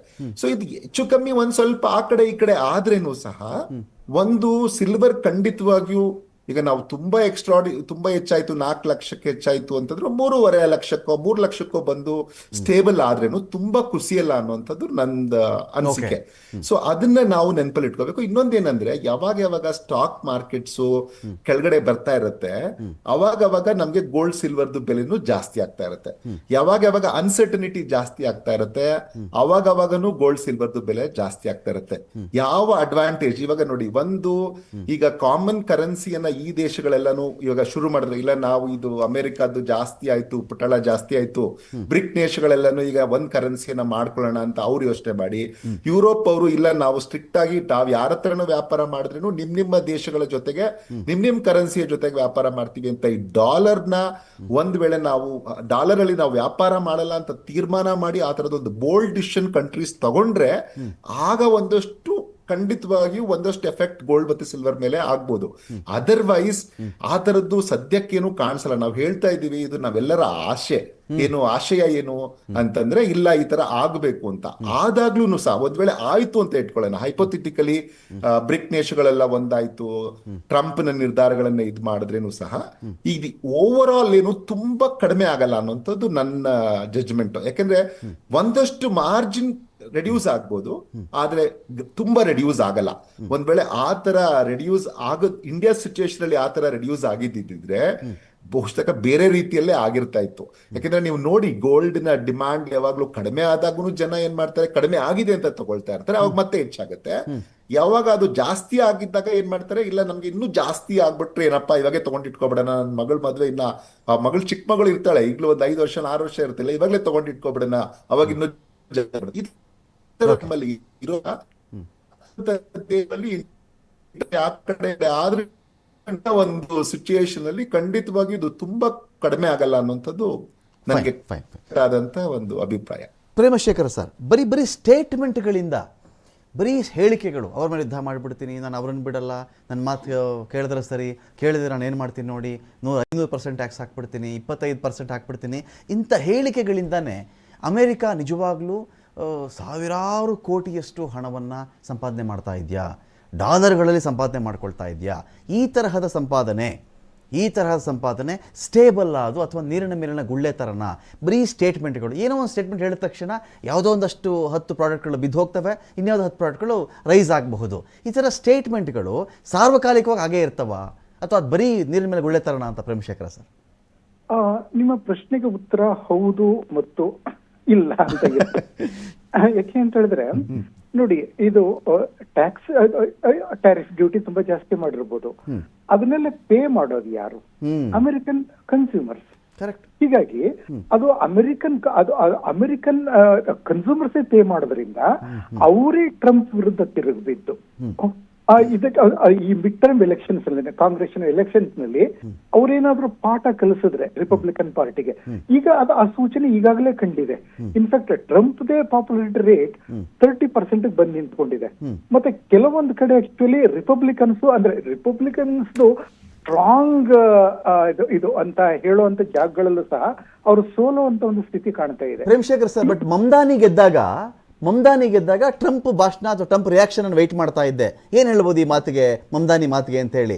ಏನೋ ಒಂದು ಬಿಟ್ಕೊಟ್ಟಿದ್ದೀವಪ್ಪ, ಇದಕ್ಕೆಲ್ಲ ಜಾಸ್ತಿ ಏನು ಆಡಕ್ಕೆ ಹೋಗ್ಬೇಡ, ಇಡೀ ಅಮೆರಿಕ ಗೆದ್ಕೊಂಡು ನಿನಗೆ ಏನೋ ಒಂದು ಕೊಟ್ಟಿದ್ದೀವಿ, ಎಷ್ಟು ಮಾತಾಡ್ತಿದ್ಯಪ್ಪ ಅನ್ನೋ ಧಾಟಿಲಿತ್ತು. ಹೌದು, ಇನ್ಫ್ಯಾಕ್ಟ್ ಅದು ನಿಜಾನೇ. ಯಾಕಂದ್ರೆ ಮಮ್ದಾನಿ ಆ ರೀತಿ ನ್ಯೂಯಾರ್ಕ್ ಅದು ಮೇಯರ್ ಆಗ್ಬೋದು ಅಷ್ಟೇ, can't be the president of the United States of America. ಯಾಕಂದ್ರೆ ಆತ ಅಮೆರಿಕಾದಲ್ಲಿ ಹುಟ್ಟಿಲ್ಲ, ಉಗಾಂಡದಲ್ಲಿ ಹುಟ್ಟಿದ್ದು 7 ವರ್ಷ ಅಲ್ಲೇ ಕಳೆದದ್ದು. ಅಮೆರಿಕಾದಲ್ಲಿ ಹುಟ್ಟದೇ ಇರೋರು ಯಾರೂ ಸಹ ಅಲ್ಲಿ ಪ್ರೆಸಿಡೆಂಟ್ ಆಗೋದಿಲ್ಲ. ಹೀಗಾಗಿ ಮಮ್ದಾನಿಯನ್ನ ಟ್ರಂಪ್ ಸೀರಿಯಸ್ ಆಗಿ ತಗೊಳ್ಳದೇ ಇರೋದ್ರಲ್ಲಿ ಅರ್ಥ ಇದೆ, ತಗೊಳ್ಳಂತ ಅಗತ್ಯನೂ ಇಲ್ಲ. ಆಯ್ತಾ? So fine. ನಾನಂದ್ರೆ ಇಲ್ಲಿ ಏನು ಕೇಳಲಿಕ್ಕೆ ಹೋದೆ ಅಂತ ಹೇಳಿದ್ರೆ, ಇದು ನೀರಿನ ಮೇಲಿನ ಗುಳ್ಳೆ ಥರನೇ ಇರ್ತಾ ಇದು, ಅಥವಾ ಇಲ್ಲ ಇದರಲ್ಲೂ ಚೇಂಜಸ್ ಆಗಬಹುದು? ಒಂದು ಕನ್ಸಂಪ್ಷನ್ ಬೇಕಾದ್ರೆ ಅಮೆರಿಕ ಏನೋ ಉತ್ಪಾದನೆ ಮಾಡಲಿ, ಚೀನಾ ಏನೋ ಉತ್ಪಾದನೆ ಮಾಡಲಿ, ಭಾರತದ್ದು ಗ್ರಾಹಕರ ದೇಶ ಇದು, ತುಂಬ ಜನ ಅದನ್ನು ಬಳಸುವಂಥ ಜನಸಂಖ್ಯೆ ನಮ್ಮಲ್ಲಿದೆ. ಹಾಗಾಗಿ ನಮ್ಮ ದೇಶವನ್ನು ಅಷ್ಟೊಂದು ಕಡೆಗಣಿಸೋಕ್ಕಾಗತ್ತಾ ಅಂತ? ಆದ್ರೆ ಇದುವರೆಗೆ ನಾವು ನಮ್ಮ ಸಾಮರ್ಥ್ಯವನ್ನು ಅಷ್ಟಾಗಿ ತೋರಿಸ್ಕೊಂಡಿಲ್ಲ. ಇನ್ಫ್ಯಾಕ್ಟ್ ನಮ್ಮದು ಎಕ್ಸ್ಪೋರ್ಟ್ ಡ್ರಿವನ್ ಇಕಾನಮಿ ಅಲ್ಲ, ಅದು ನಮ್ದು ಏನಂದ್ರೆ ಇಂಟರ್ನಲ್ ಕನ್ಸಂಪ್ಷನ್ ಜಾಸ್ತಿ ಇದೆ ನಮ್ಮಲ್ಲಿ. ಹೀಗಾಗಿ ನಾವು ನಮ್ಮ ಎಕ್ಸ್ಪೋರ್ಟ್ ಡ್ರಿವನ್ ಇದು ಅಂತೆಲ್ಲ ನಾವು ತೋರಿಸ್ಕೊಂಡು ಆ ಮಟ್ಟದಲ್ಲಿ ಆ ರೀತಿಯಲ್ಲಿ ನಮ್ಮ ಒಂದು ರೈಸಿಂಗ್ ಮಿಡಲ್ ಕ್ಲಾಸ್.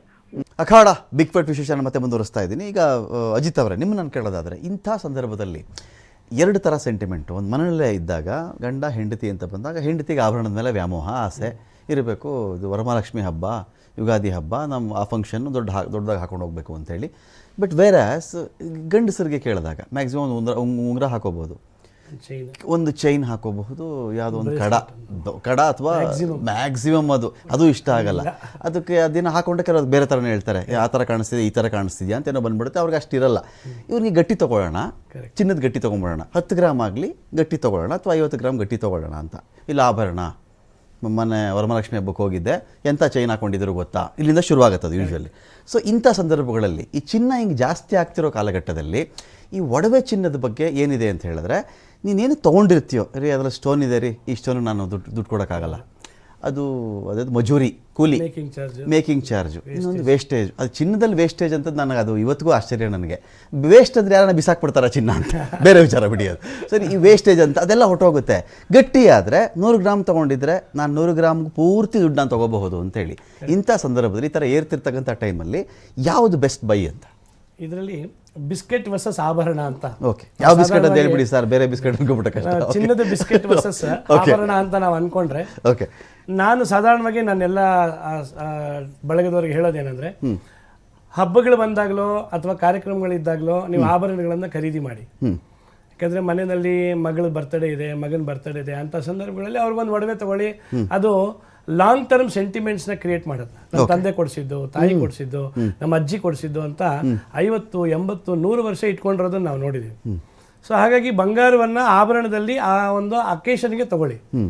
ಅದಲ್ಲದೆ ನಿಮ್ಗೆ ಯಾವುದೋ ವಿಶೇಷವಾಗಿರ್ತಕ್ಕಂಥ ಹಣ ಬಂತು, ಇನ್ಕ್ರಿಮೆಂಟ್ ಬಂತು, ಬೋನಸ್ ಬಂತು, ಅಂಥದ್ದನ್ನ ನೀವು ನೇರವಾಗಿ ಆಭರಣಕ್ಕೆ ಹಾಕೋ ಅವಶ್ಯಕತೆ ಇಲ್ಲ. ಸ್ವತ್ತು ಮಾರಿದ್ರಿ, ಯಾವುದೋ ಸ್ವತ್ತು ಮಾರಿದ್ವಿ, ಹಣ ಬಂತು ಅಂಥದ್ದನ್ನ ಬಿಸ್ಕೆಟ್ಗಳಲ್ಲೋ ಅಥವಾ ಗಟ್ಟಿಗಳಲ್ಲೋ ಹಾಕಿ ಹೂಡಿಕೆ ಮಾಡಿ ಇಟ್ಕೊಳ್ಳಿ.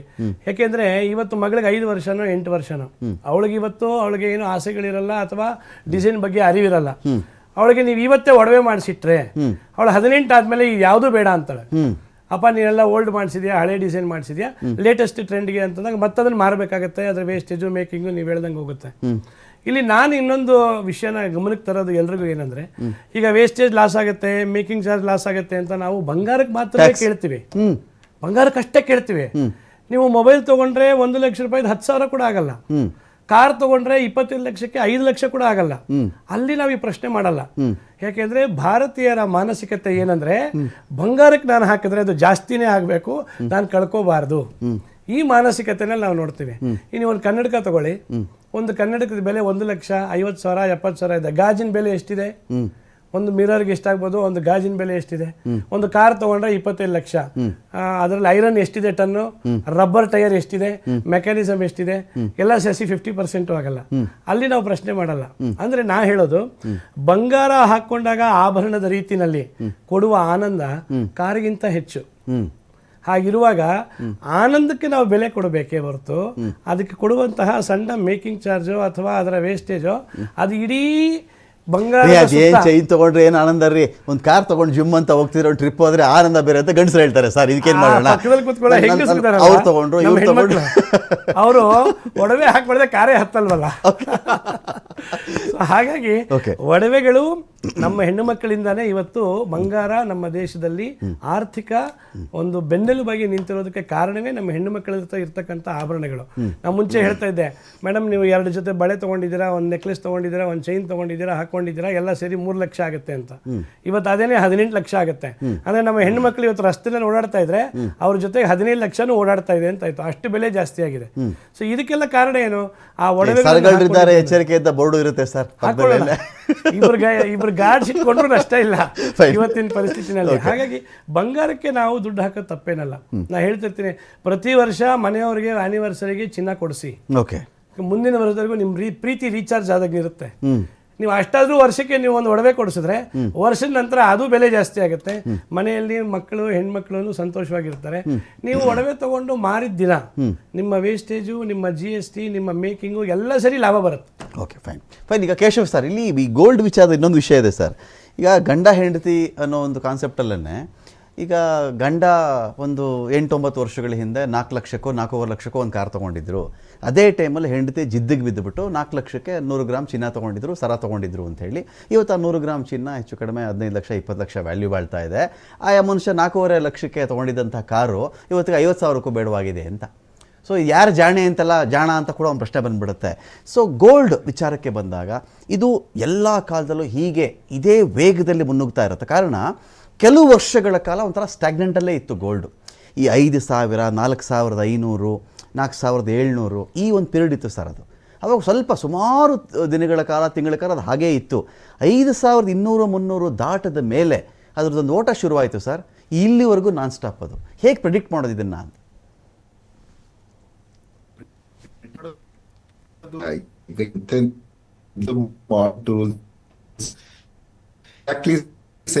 ನಾವು ಹಿಂದೆನೆ ಹೇಳ್ತಾ ಇದ್ವಿ ಇಲ್ಲ ಇದು 2 ಲಕ್ಷ ರೀಚ್ ಆಗುತ್ತೆ ಅಂತ, ನಮ್ದೊಂದಷ್ಟು ಪ್ಯಾರಾಮೀಟರ್ಸ್ ಇಂದ ಹೇಳ್ಬೋದು. ಬಟ್ ಸ್ಟಿಲ್ ಇದು ವೆರಿ ಟಫ್. ಬಟ್ ಒಂದು ಏನು ಅಂಡರ್ಲೈನಿಂಗ್ ಸ್ಟೇಟ್ಮೆಂಟ್ ಏನು ಅಂತಂದ್ರೆ, ಗೋಲ್ಡ್ ಮೇಲೆ ಇನ್ವೆಸ್ಟ್ಮೆಂಟ್ ಮಾಡಿದ್ರೆ ಇಟ್ ಈಸ್ ಆಲ್ವೇಸ್ ಸೇಫ್. ಯಾವಾಗ್ಲೂ ನೀವು ಹಿಸ್ಟ್ರಿನ ಗಮನಿಸಿದ್ರೇನು ಒಂದೆರಡು ಸರಿ ಅದು ಬೇರೆ ಬೇರೆ ಕಾರಣಕ್ಕೆ ಕಡಿಮೆ ಆಗಿದೆ ಅನ್ನೋದ್ ಬಿಟ್ರೆ ಅವಾಗ್ಲೂ ಏನು ತುಂಬಾ ಲಾಸ್ ಆಗಿಲ್ಲ ಯಾರಿಗೂನು. ಸೊ ಹಂಗಾಗಿ ಹಣ ಇದ್ರೆ, ನಾವು ಚೆನ್ನಾಗಿ ಹೇಳ್ತಾ ಇದ್ರು ಸ್ನೇಹಿತರು ಮಾತಾಡುವಾಗ, ನಿಮ್ಮ ಹತ್ರ ಹಣ ಇದ್ರೆ ಖಂಡಿತವಾಗಿಯೂ ಅದನ್ನ ನೀವು ಬಾಂಡ್ಸ್ ಅಲ್ಲಿ ಇಲ್ಲ ಗೋಲ್ಡ್ ಬಾಂಡ್ ಪೇಪರ್ಸ್ ಮೇಲೆ ತಗೊಳ್ಳುವಂತದ್ದು ಇಸ್ ಆಲ್ವೇಸ್ ಸೇಫ್, ತಗೊಳ್ಳಿ ಅಂತ. ಏನಂದ್ರೆ ಈಗ ಬರ್ತಾ ಬರ್ತಾ ಟ್ರೆಂಡ್ ಅನ್ನು ಚೇಂಜ್ ಖಂಡಿತ ಆಗತ್ತೆ. ಯಾಕಂದ್ರೆ ಇದು ತುಂಬಾ ದುಬಾರಿ ಆದ್ರೆ ಜನಸಾಮಾನ್ಯನ ಕತೆ ಏನು ಅನ್ನೋಂಥದ್ದು. ನಮ್ಗೆ ಇಷ್ಟು ದಿನ ಇಲ್ಲ ಕಲ್ಚರಲಿ ಇಂಬೈಬ್ ಆಗಿದೀವಿ, ನಾವು ಗೋಲ್ಡ್ ಹಾಕೋಬೇಕು. ಈಗ ಅದ್ ಏನಾಗಿದೆ ಅಂತಂದ್ರೆ ಒಂಥರ ಇಷ್ಟು ದಿನನೂ ಡೆಮಾನ್ಸ್ಟ್ರೇಷನ್ ಎಫೆಕ್ಟ್ ಅಲ್ಲೇ ಇದೆ. ಯಾವಾಗ ಅವ್ರು ತಗೊಂಡ್ರು, ಅವ್ರು ಇದನ್ನ ಹಾಕೊಂಡ್ರು ಅಂತ ನಾನು ಹಾಕೊಳ್ತಾ ಇದ್ವಿ, ಈ ಮನೆಯವ್ರು ತಗೋತಾ ಇದ್ರು, ಈ ಮನೆಯವ್ರು ತಗೊಂಡ್ರು ಅಂತ ಇನ್ನೊಂದು ಮನೆಯವ್ರು ತಗೋತಾ ಇದ್ರು. ಈ ತರದೊಂದು ಡೆಮಾನ್ಸ್ಟ್ರೇಷನ್ ಎಫೆಕ್ಟ್ ಖಂಡಿತವಾಗಿಯೂ ಭಾರತದಲ್ಲಿ ಜಾಸ್ತಿ. ಮತ್ತೆ ಕಲ್ಚರಲಿನೂ ಗೋಲ್ಡ್ ಇದ್ರೆ ಸೇಫ್ ನಮ್ಗೆ. ನೀವು ನಮ್ಮಲ್ಲಿ ಆಕ್ಚುಲಿ GDP 4.2 ಟ್ರಿಲಿಯನ್ ಇರ್ಬೋದು, ನಮ್ಮ ಮನೆಗಳಲ್ಲಿರುವಂತಹ ಗೋಲ್ಡೇನೆ ಅಷ್ಟು ಟ್ರಿಲಿಯನ್ ಟನ್ಸ್ ಇದ್ರೆ ಆಶ್ಚರ್ಯ ಪಡ್ಬೇಕಾಗಿಲ್ಲ ನಾವು. ಸೊ ಅಷ್ಟೊಂದು ಗೋಲ್ಡ್ ನಮ್ಮ ಹತ್ರ ಗೋಲ್ಡ್ ರಿಸರ್ವ್ ಪ್ರತಿ ಮನೆಯಲ್ಲಿ ಮಿನಿಮಮ್ ಒಂದು 10 ಗ್ರಾಮ್ ಗೋಲ್ಡ್ ಇಲ್ಲದೆ ಇರುವಂತ ಮನೆ ಬಹುಶಃ ಭಾರತ ದೇಶದಲ್ಲಿ. Keshav sir, any day gold inflation ಅನ್ನ ಬೀಟ್ ಮಾಡುತ್ತಾ? ಹೊಸ ಕಾನ್ಸೆಪ್ಟ್ ಏನು ಅಂತ ಹೇಳಿದ್ರೆ, ಈಗ ಹಳಬರು ನೀವು ಯಾರಾದ್ರೂ ಕೇಳಿ ನೋಡಿ, ನಮ್ಮ ಹಿಂದಿನ ತಲೆಮಾರವರು, ಅವ್ರ ಮೇನ್ ಕಾನ್ಸೆಪ್ಟು FD ಇಟ್ಟಿದ್ಯಾ, ಸೇವಿಂಗ್ಸ್ ಮಾಡಿದ್ಯಾ, ಬ್ಯಾಂಕಲ್ಲಿ ಎಷ್ಟು ಇಟ್ಟಿದೆಯಾ, ನಿಂಗೆ ತಿಂಗಳಿಗೆ ಎಷ್ಟು ಬರ್ತಾ ಇದೆ, ನಿನ್ನ ಜೀವನಕ್ಕೆ ಆಗತ್ತೆ ಕಣೋ ಹುಷಾರು ಅಂತ. ಇವತ್ತಿಗೆ ಸೇವಿಂಗ್ಸ್ ಹೋಗಿ ಇನ್ವೆಸ್ಟ್ ಕಡೆಗೆ ಜಾಸ್ತಿ ಒಲವು ತೋರಿಸ್ತಾ ಇದ್ದಾರೆ. ಇನ್ವೆಸ್ಟ್ ಮಾಡಿ ಅದು ಬೆಳೆಯುತ್ತೆ, ದುಡ್ಡನ್ನು ದುಡಿಯಬೇಕು. ಜೊತೆಗೆ ಇಲ್ಲಿ ಇನ್ಫ್ಲೇಷನ್ ಬೀಟ್ ಮಾಡೋ ಥರ ಮಾಡ್ಕೊಳ್ಳೆ ನಿನ್ನ ದುಡ್ಡನ್ನು. 10 ಲಕ್ಷ ಇಟ್ಕೊಂಡು ಹೋದ ವರ್ಷ 10 ಲಕ್ಷ ಇಟ್ಟಿದೆ, 10 ಲಕ್ಷಕ್ಕೆ ಇವತ್ತು ಏನು ವ್ಯಾಲ್ಯೂ ಇದೆಯಪ್ಪ ಅಂತ ಪ್ರಶ್ನೆ ಕೇಳುವಂತ ಆಗಬಾರ್ದು ಅಂತ. ಗೋಲ್ಡ್ ಈ ದೃಷ್ಟಿಯಿಂದ ಒಳ್ಳೆ ಕಮಾಡಿಟಿನ ಇನ್ವೆಸ್ಟ್ ಮಾಡೋ ದೃಷ್ಟಿಯಿಂದ. ಹೌದು ಯಾವುದೇ ಆಂಗಲ್ ಅಥವಾ ಯಾವುದೇ ಮಾನದಂಡನ ಬಳಸಿದ್ರೇನು gold is a safe bet. ಯಾಕಂದ್ರೆ ನೀವು ಇನ್ಫ್ಲೇಷನ್ ಭಾರತದಲ್ಲಿ ಅತ್ಯಂತ ಪೀಕ್ ಅಲ್ಲಿ ಇದ್ದಾಗ್ಲೂ ಕೂಡ, ಇವಾಗ ನಿಮ್ಗೆ 1991 ಅಂತ ಟೈಮ್ ಅಲ್ಲಿ ಮಾತ್ರ ನಮ್ಗೇನು ರಿಫಾರ್ಮ್ಸ್ ತಂದ್ವಲ್ಲ, ಅವಾಗ 16.6% ಇನ್ಫ್ಲೇಷನ್ ಇತ್ತು. ಅದಾದ ನಂತರ ನಮ್ದು ಯಾವತ್ತೂ ಆ ಮಟ್ಟಕ್ಕೆ ಏರೇ ಇಲ್ಲ ಇನ್ಫ್ಲೇಷನ್. ಈವನ್ ಅನ್ ಆವರೇಜ್ ನೀವು ಇವತ್ತಂತೂ ಬಿಡಿ ತುಂಬಾ ಕಡಿಮೆ ಇದೆ. ಅನ್ ಆವರೇಜ್ ನಿಮ್ಗೆ 4 to 6% ಇನ್ಫ್ಲೇಷನ್ ಇದೆ ಅಂತಂದ್ರೆ, ನೀವು ಇಲ್ಲಿವರೆಗೂ ಎಷ್ಟು ಮಟ್ಟಕ್ಕೆ ಗೋಲ್ಡಿನ ಪ್ರೈಸಸ್ ಬೆಳೆದಿದೆ. ಯಾವಾಗ್ಲೂ ಗೋಲ್ಡ್, ಸಿಲ್ವರ್, ರಿಯಲ್ ಎಸ್ಟೇಟ್ ಯಾರಿಗೂ ಕೈ ಕೊಟ್ಟಿದ್ದಿಲ್ಲ. ಸಿಲ್ವರ್ ಸ್ವಲ್ಪ ಹಿಂದೆ ಎಲ್ಲ ಸ್ವಲ್ಪ ಇದಾಗಿತ್ತು, ಬಟ್ ಇತ್ತೀಚಿನ ದಿನಗಳಲ್ಲಿ ಅದನ್ನ ನೋಡ್ತಾ ಇದ್ರೆ ಇಂಡಸ್ಟ್ರಿ ಯೂಸ್ ಮಾಡ್ತಿರೋದು ನೋಡಿದ್ರೆ, ಗೋಲ್ಡ್, ಸಿಲ್ವರ್, ರಿಯಲ್ ಎಸ್ಟೇಟ್ ಯಾವತ್ತೂ ಇನ್ನ ಖಂಡಿತ ಡೌನ್ ಆಗುವಂತ ಪ್ರಶ್ನೆ ಇಲ್ಲ. ಸೊ ಹಂಗಾಗಿ they're all safe bets. But ಒಂದೇನು ಅಂತಂದ್ರೆ, ಜನಸಾಮಾನ್ಯರಿಗೆ ಇದು ಕೈಗೆಟಕದೇ ಇರುವಂತ ಸ್ಥಿತಿ ನಿರ್ಮಾಣ ಆದ್ರೆ ಆಶ್ಚರ್ಯ ಪಡಬೇಕಾಗಿಲ್ಲ. ಒಂದು ಇನ್ಕಮ್ ಲೆವೆಲ್ಸ್ ಜಾಸ್ತಿ ಆಗ್ತಾ ಇದೆ, ಹಂಗಾಗಿ ಇವಾಗ ಒಂದಷ್ಟು ಸೇಫ್ ಇದೆ. ಬಟ್ ಇನ್ನೂ ಹೆಚ್ಚಾದ್ರೆ, ತುಂಬಾ ಹೆಚ್ಚಾಗ್ಬಿಟ್ರೆ ಇದು ಖಂಡಿತ ಅವಾಗ ಬೇರೆ ತರದ ಒಂದು ಟ್ರೆಂಡ್ ಕೂಡ ಶುರು ಆಗ್ಬೋದು. ಈ 1 ಗ್ರಾಮ್ ಗೋಲ್ಡ್ ಇಂಥ ಕಡೆಗೂ ಜನ ಹೆಚ್ಚು ಕಡೆ ಹೋಗ್ಬೋದು, ಒಲವು ತೋರಿಸ್ಬೋದು. ಯಾಕೆಂದ್ರೆ ಒಂದು ಲೆವೆಲ್ ವರ್ಗೂ ಹೋದ್ರೆ ನಮ್ಮ ಇನ್ಕಮ್ ಲೆವೆಲ್ ಹೆಚ್ಚಾಗ್ತಾ ಇದೆ. ಮೊದಲು ಹೋಲಿಸಿದ್ರೆ ಇವತ್ತು ಇನ್ಕಮ್ ಲೆವೆಲ್ ಜಾಸ್ತಿ ಆಗಿದೆ. ಅದೇ ಲೆವೆಲ್ಗೆ ಗೋಲ್ಡ್ ಬೆಲೆ ಹೆಚ್ಚಾಗಿದೆಯಾ ಅಂದ್ರೆ ಖಂಡಿತ ಇಲ್ಲ. ಗೋಲ್ಡ್ ಬೆಲೆ ಅದಕ್ಕಿಂತ ಜಾಸ್ತಿ ಹೆಚ್ಚಾಗಿದೆ. ಬಟ್ ಏನು, ನಾವು ಅವಾಗ್ಲೇ ನೀವು ಒಂದು ಎಕ್ಸಾಂಪಲ್ ಕೊಡ್ತಾ ಇದ್ರಿ, ಇಲ್ಲ ನಾನು ಕಾರ್ ತಗೊಂಡದ್ ಬದಲು ಇದ್ರ ಮೇಲೆ ಹಾಕ್ಬಿಟ್ಟಿದ್ರೆ ಚೆನ್ನಾಗಿತ್ತು, ಈ ತರದೆಲ್ಲ ಅನೇಕ ಸರಿ ಒಂದು ವಿಶ್ಲೇಷಣೆ ಬರುತ್ತೆ. ಆದ್ರೆ ಏನು ಅಂತಂದ್ರೆ, ಆ ಮೂಮೆಂಟ್ ಇಂದ ನೀವು ಗೋಲ್ಡ್ ನ ಎಷ್ಟು ಸರಿ ಯೂಸ್ ಮಾಡಿರ್ಬೋದು, ಎಲ್ಲಾ ಆರ್ನಮೆಂಟ್ಸ್ ನ, ಎಲ್ಲ ಜ್ಯುವೆಲ್ರಿನ ಹಾಕೊಂಡು. ಆದ್ರೆ ಪ್ರತಿ ಸರಿಗೂ ಇವ್ರ ಕಾರ್ನ ಎಷ್ಟು ಕಿಲೋಮೀಟರ್ ಯೂಸ್ ಮಾಡಿರ್ತಾರೆ, ಈ ತರದ ಒಂದು ಅನಾಲಿಸಿಸ್ ಕೂಡ ನೀವು ಗಮನಿಸಿದ್ರೆ, ಈಗ ಎಷ್ಟು ಗಂಟೆಗಳ ಕಾಲ ನಾನು ಆ ಗೋಲ್ಡ್ ನ ಇರುವಂತ ಎಲ್ಲ ಆರ್ನಮೆಂಟ್ಸ್ ನ ಹಾಕೊಂಡು ಓಡಾಡಿರ್ತೀನಿ, ಎಷ್ಟು ಗಂಟೆಗಳ ಕಾಲ ನಾನು ಕಾರ್ನ ಯೂಸ್ ಮಾಡಿರ್ತೀನಿ, ಮತ್ತೆ ನಾನು ಯಾವ್ಯಾವ ಜಾಗಕ್ಕೆ ಹೋಗ್ಲಿಕ್ಕೆ ನನ್ಗೆ ಅದು ಅನುಕೂಲ ಮಾಡಿಕೊಟ್ಟಿತ್ತು, ಎಷ್ಟು ನನ್ಗೆ ಟೈಮ್ ಸೇವ್ ಮಾಡಿತ್ತು ಇದರಿಂದ ಈ ಕಾರಲ್ಲಿ ಹೋಗಿದ್ರಿಂದ ಎಷ್ಟು ಟೈಮ್ ಸೇವ್ ಆಯ್ತು, ಎಷ್ಟು ಹ್ಯಾಪಿನೆಸ್ ಅದರಿಂದ ನನಗೆ ದೊರಕ್ತು. ಇವೆಲ್ಲದಕ್ಕೂ ನೀವು ಒಂದ್ ವೇಳೆ ಮಾನಿಟರಿ ವ್ಯಾಲ್ಯೂನ ಕಂಡಿಡಿದ್ರೆ ಖಂಡಿತವಾಗಿಯೂ ಅದು ಇದಕ್ಕೆ ಸಮಾನ ಇರುತ್ತೆ. ಯಾಕೆಂದ್ರೆ ನನಗೆ ಪ್ಯಾಷನ್ ಇಂದ ನನಗೆ ಸಂತೋಷ ಕೊಡುತ್ತೆ ಅಂತ ನಾನು ಯಾವ್ದ್ರ ಮೇಲೋ ಇನ್ವೆಸ್ಟ್ ಮಾಡುವಾಗ ಖಂಡಿತ ಈಗ ಬೇಸಿಕ್ ನೆಸೆಸಿಟಿ ಆಗಿದೆ. ಎಷ್ಟೋ ಸರಿ ನಮ್ಗೆ ಈಗ ಯಾಕೆ ವೆಹಿಕಲ್ಸ್ ಬೆಂಗಳೂರಲ್ಲೇ ನೀವು ತಗೊಂಡ್ರೆ 1.2 ಕೋಟಿ ವೆಹಿಕಲ್ಸ್ 1.4 ಕೋಟಿ ಜನ ಯಾಕಾಗಿದೆ, ಒಂದು ಕಮ್ಯೂಟ್ ಮಾಡ್ಕೋಬಹುದು ಇಷ್ಟೆಲ್ಲ ಇದ್ರ ನಡುವೆ ನನ್ ಟೈಮ್ ಸೇವ್ ಆಗತ್ತೆ ಅಷ್ಟು.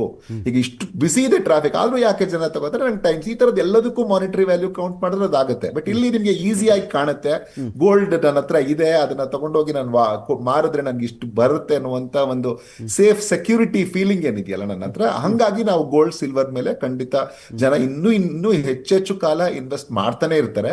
ಬಟ್ ಬಿಯಾಂಡ್ ಪಾಯಿಂಟ್, ನಾನು ಆ ಪಾಯಿಂಟ್ ಅನ್ನ ಯೋಚನೆ ಮಾಡ್ತಾ ಇದ್ದೀನಿ. ಅದು ಆ ಒಂದು ಬ್ರೇಕ್ ಈವನ್ ಆದ ದಿನ ಖಂಡಿತ ಒಂದು ಹೌಸ್ ಹೋಲ್ಡ್ ಕಡೆಯಿಂದ ಆ ಗೋಲ್ಡ್ಗೆ ಇಷ್ಟು ಬೇಡಿಕೆ ಒಂದ್ ಸ್ವಲ್ಪ ಕ್ರಮೇಣ ಕಡಿಮೆ ಆಗ್ಬೋದು ಅಂತ ಕಾಣುತ್ತೆ. ಅದು ಬಹುಶಃ ಈ ಒಂದು 2000 ವರ್ಷಗಳಲ್ಲಿ ಆಗದೇ ಇರೋದು ಬಹುಶಃ ಆಗಿನ ಕಾಲಘಟ್ಟದಿಂದ ಆಗಬಹುದು ಅಂತ ನನಗೊಂದು ಅನಿಸಿಕೆ ಅದು. ಆಮೇಲೆ ಇನ್ನೊಂದೇನು ಅಂತಂದ್ರೆ, ಈಗ US ಒಂದು ಆವಾಗಲೇ ನಾವು ಮಾತಾಡ್ತಾ ಹೇಳ್ತಾ ಇದ್ವಿ, ಒಂದು US ಗೆ ನೀವು ಈ ಭಸ್ಮಾಸುರ ತರ ಅದು ಎಲ್ಲರ ಮೇಲೆ ದಾಳಿ ಮಾಡ್ಕೊಂಡು ನಾನು ನಿನ್ ಮೇಲೆ ಕೈ ಇಡ್ತೀನಿ, ನಿನ್ ಮೇಲೆ ಟ್ಯಾರಿಫ್ ಹಾಕ್ತೀನಿ, ಇವ್ರ ಮೇಲೆ ಟ್ಯಾರಿಫ್ ಹಾಕ್ತೀನಿ ಅಂತ ಓಡಾಡ್ತಾ ಇದೆ. ಒಂದು ಅಲ್ಲಿನ ಅನ್ರೆಸ್ಟ್ ಜಾಸ್ತಿ ಆದ ದಿನ, ಮತ್ತೆ ಈಗಾಗಲೇ ಅವ್ರದ್ದು 120% ಅವ್ರ GDP ಅಷ್ಟು ಸಾಲ ಅವ್ರ ಹತ್ರ ಇದೆ. ಈಗೇನು ಇಲ್ಲಿವರೆಗೂ ಅವ್ರಿಗಿದ್ದಂತ ಬೆಸ್ಟ್ ಆಪ್ಷನ್ ಏನು ಅಂತಂದ್ರೆ, ನಾವು ಇದನ್ನ ಡಾಲರ್ನ ಪ್ರಿಂಟ್ ಮಾಡ್ಕೊಳಕ್ ಅವಕಾಶ ಇತ್ತು ಅವ್ರಿಗೆ. ಹಂಗಾಗಿ ಅವ್ರು ಅದನ್ನ ಹೆಚ್ಚೆಚ್ಚು ಮಾಡ್ಕೊಂಡು ಕೂಡ ತಡ್ಕೊಳ್ತಾ ಇತ್ತು ಆರ್ಥಿಕತೆ. ಯಾವಾಗ ನಾವು ಅವಾಗಲೇ ಚರ್ಚೆ ಮಾಡ್ದಂಗೆನೆ, ಒಂದು ಬೇರೆ ಬೇರೆ ದೇಶಗಳು ಇಲ್ಲ ನಮ್ ಕರೆನ್ಸಿಯಲ್ಲಿ ವ್ಯಾಪಾರ ಮಾಡ್ತೀವಿ ಅಂದಾಗ, ಮತ್ತೆ ಈ ಎಕಾನಮಿ ಒಂದು ಅದರದ್ದೇ ಆದಂತ ಓವರ್ ವೈಟ್ ಇಂದ, ಈ ಭಸ್ಮಾಸುರ ಯಾವಾಗ ತನ್ನ ಮೇಲೆ ತಾನು ಇಟ್ಕೊಳ್ತಾರೆ ಆಗ ಭಸ್ಮಾದ ಅಂತ ಏನ್ ನಮ್ಮ ಪುರಾಣಗಳಲ್ಲಿ ಹೇಳುತ್ತೆ, ಆ ತರದಲ್ಲಿ ಇದನ್ನು ಅತಿಯಾಗಿ ಆಡಕ್ ಹೋಗಿ ಈಗ ಅವಾಗ ಖಂಡಿತ ಇದು ಒಂದಷ್ಟು ಹಂತಕ್ಕೆ ಸ್ಟೆಬಿಲೈಸೇಷನ್ ರೀಚ್ ಆಗುತ್ತೆ. ಬಟ್ ಸ್ಟಿಲ್ ಅದು ತುಂಬಾ ಅಷ್ಟು ಸುಲಭದ ಇದು ಇಮಿಡಿಯೇಟ್ ಆಗಿ ಕಾಣುವಂಥದ್ದಲ್ಲ. ಸೊ ಅನ್ರೆಸ್ಟ್ ಜಾಸ್ತಿ ಆಗ್ಬೇಕು, ಇವೆಲ್ಲ ಅಲ್ಲಿನ ಆಗಿ ಅನಂತರದ ಕತೆ. ಅಲ್ಲಿವರೆಗೂ ಈ ಒಂದು ಸಿಲ್ವರ್ ಮತ್ತೆ ಗೋಲ್ಡಿನ ಬೆಲೆಗಳು ಖಂಡಿತ ಒಂದು ಸೇಫ್ ಆಪ್ಷನ್ ಆಗುತ್ತೆ ಜನಕ್ಕೆ. ಇಲ್ಲ ಇದ್ರ ಮೇಲೆ ಹಾಕಿದ್ರೆ ನನ್ ಖಂಡಿತ ಲಾಸ್ ಆಗಲ್ಲ, ನನ್ಗೊಂದು ಸೆಕ್ಯೂರಿಟಿ ಫೀಲಿಂಗ್ ಕೊಡುತ್ತೆ ಅನ್ನೋದ್ರ ಕಡೆಗೆ ಜನ ಒಲವು ಕೊಡ್ತಾ ಇರ್ತಾರೆ. ಸೊ ಅಲ್ಲಿವರೆಗೂ ಇದ್ರ ಬೆಲೆ ಹೆಚ್ಚಾಗುತ್ತೆ. Fine fine, thank you Keshav sir, thank you Ajit ಅವರೇ, ಥ್ಯಾಂಕ್ ಯು ಪ್ರೇಮಶೇಖರ ಸರ್. ಸಾಕಷ್ಟು ವಿಷಯಗಳ ಬಗ್ಗೆ ಮಾಹಿತಿ ಕೊಟ್ಟಿದ್ದೀರಿ, ಹಂಚ್ಕೊಂಡಿದ್ದೀರಿ ಈ ಚಿನ್ನ ಬೆಳ್ಳಿ ವಿಚಾರಕ್ಕೆ ಸಂಬಂಧಪಟ್ಟಂತೆ. ಮುಂದಿನ ದಿನಗಳಲ್ಲಿ ಅಮೆರಿಕದ ವಿದ್ಯಮಾನಗಳು, ಟ್ರಂಪ್, ಅದು ಕೇಶವ್ ಸರ್ ಅಂತೂ ಭಸ್ಮಾಸುರ ಅಂತ ಹೇಳ್ತಾ ಇದ್ರು. ನಿಜ, ಬೆಂಕಿ ತಾನು ಹುಟ್ಟಿದ ಜಾಗವನ್ನೇ ಮೊದಲು ಸುಡೋದು. ತಾನು ಯಾವ ಜಾಗದಲ್ಲಿ ಹುಟ್ಟುತ್ತೆ ನೋಡಿ, ಅದು ಆ ಜಾಗವನ್ನೇ ಮೊದಲು ಸುಡೋದು. ಇಂಥ ಬೆಳವಣಿಗೆಗಳ ವಿಚಾರದಲ್ಲಿ ಬಡಬಗ್ಗರಿಗೂ ಒಂದಷ್ಟು ಉಸಿರಾಡೋಕೆ ಒಂದಷ್ಟು ಸ್ಪೇಸ್ ಬೇಕಾಗುತ್ತೆ. ಚಿನ್ನ ಬೆಳ್ಳಿ ಬೇಕು ನಿಜ, ಆದರೆ ಈ ರೀತಿ ಏಕದಮ್ ಹೋಗಿಬಿಟ್ಟಾಗ ಅನೇಕರಿಗೆ ಇದು ಕಷ್ಟ ಆಗುತ್ತೆ. ಇಂಥ ನಿಟ್ಟಿನಲ್ಲಿ ಭಾರತ ಕೂಡ ಅಗತ್ಯ ಕ್ರಮಗಳ ಕಡೆಗೆ ಮುಂದಾಗಲಿ, ಬಾರ್ಗೇನಿಂಗ್ ಪವರ್ ಜಾಸ್ತಿ ಮಾಡಿಕೊಳ್ಳಿ, ತನ್ನ ಆತ್ಮೀಯ ದೇಶಗಳೊಂದಿಗಿನ ಒಂದಷ್ಟು ಒಡನಾಟ ಇನ್ನೂ ಹೆಚ್ಚಿಸಿಕೊಂಡು ಈ ಮೂಲಕವಾಗಿ ಟಕ್ಕರ್ ಕೊಡ್ತಕ್ಕಂಥ ಕೆಲಸ ಆಗಲಿ, ಚಿನ್ನ ಬೆಳ್ಳಿ ಬಡವರಿಗೂ ಎಟುಕುವಂತಾಗಲಿ ಅಂತ ಹೇಳ್ತಾ ಡಿಬೇಟ್ ಮುಗಿಸ್ತಾ ಇದ್ದೀನಿ. ನಮಸ್ಕಾರ.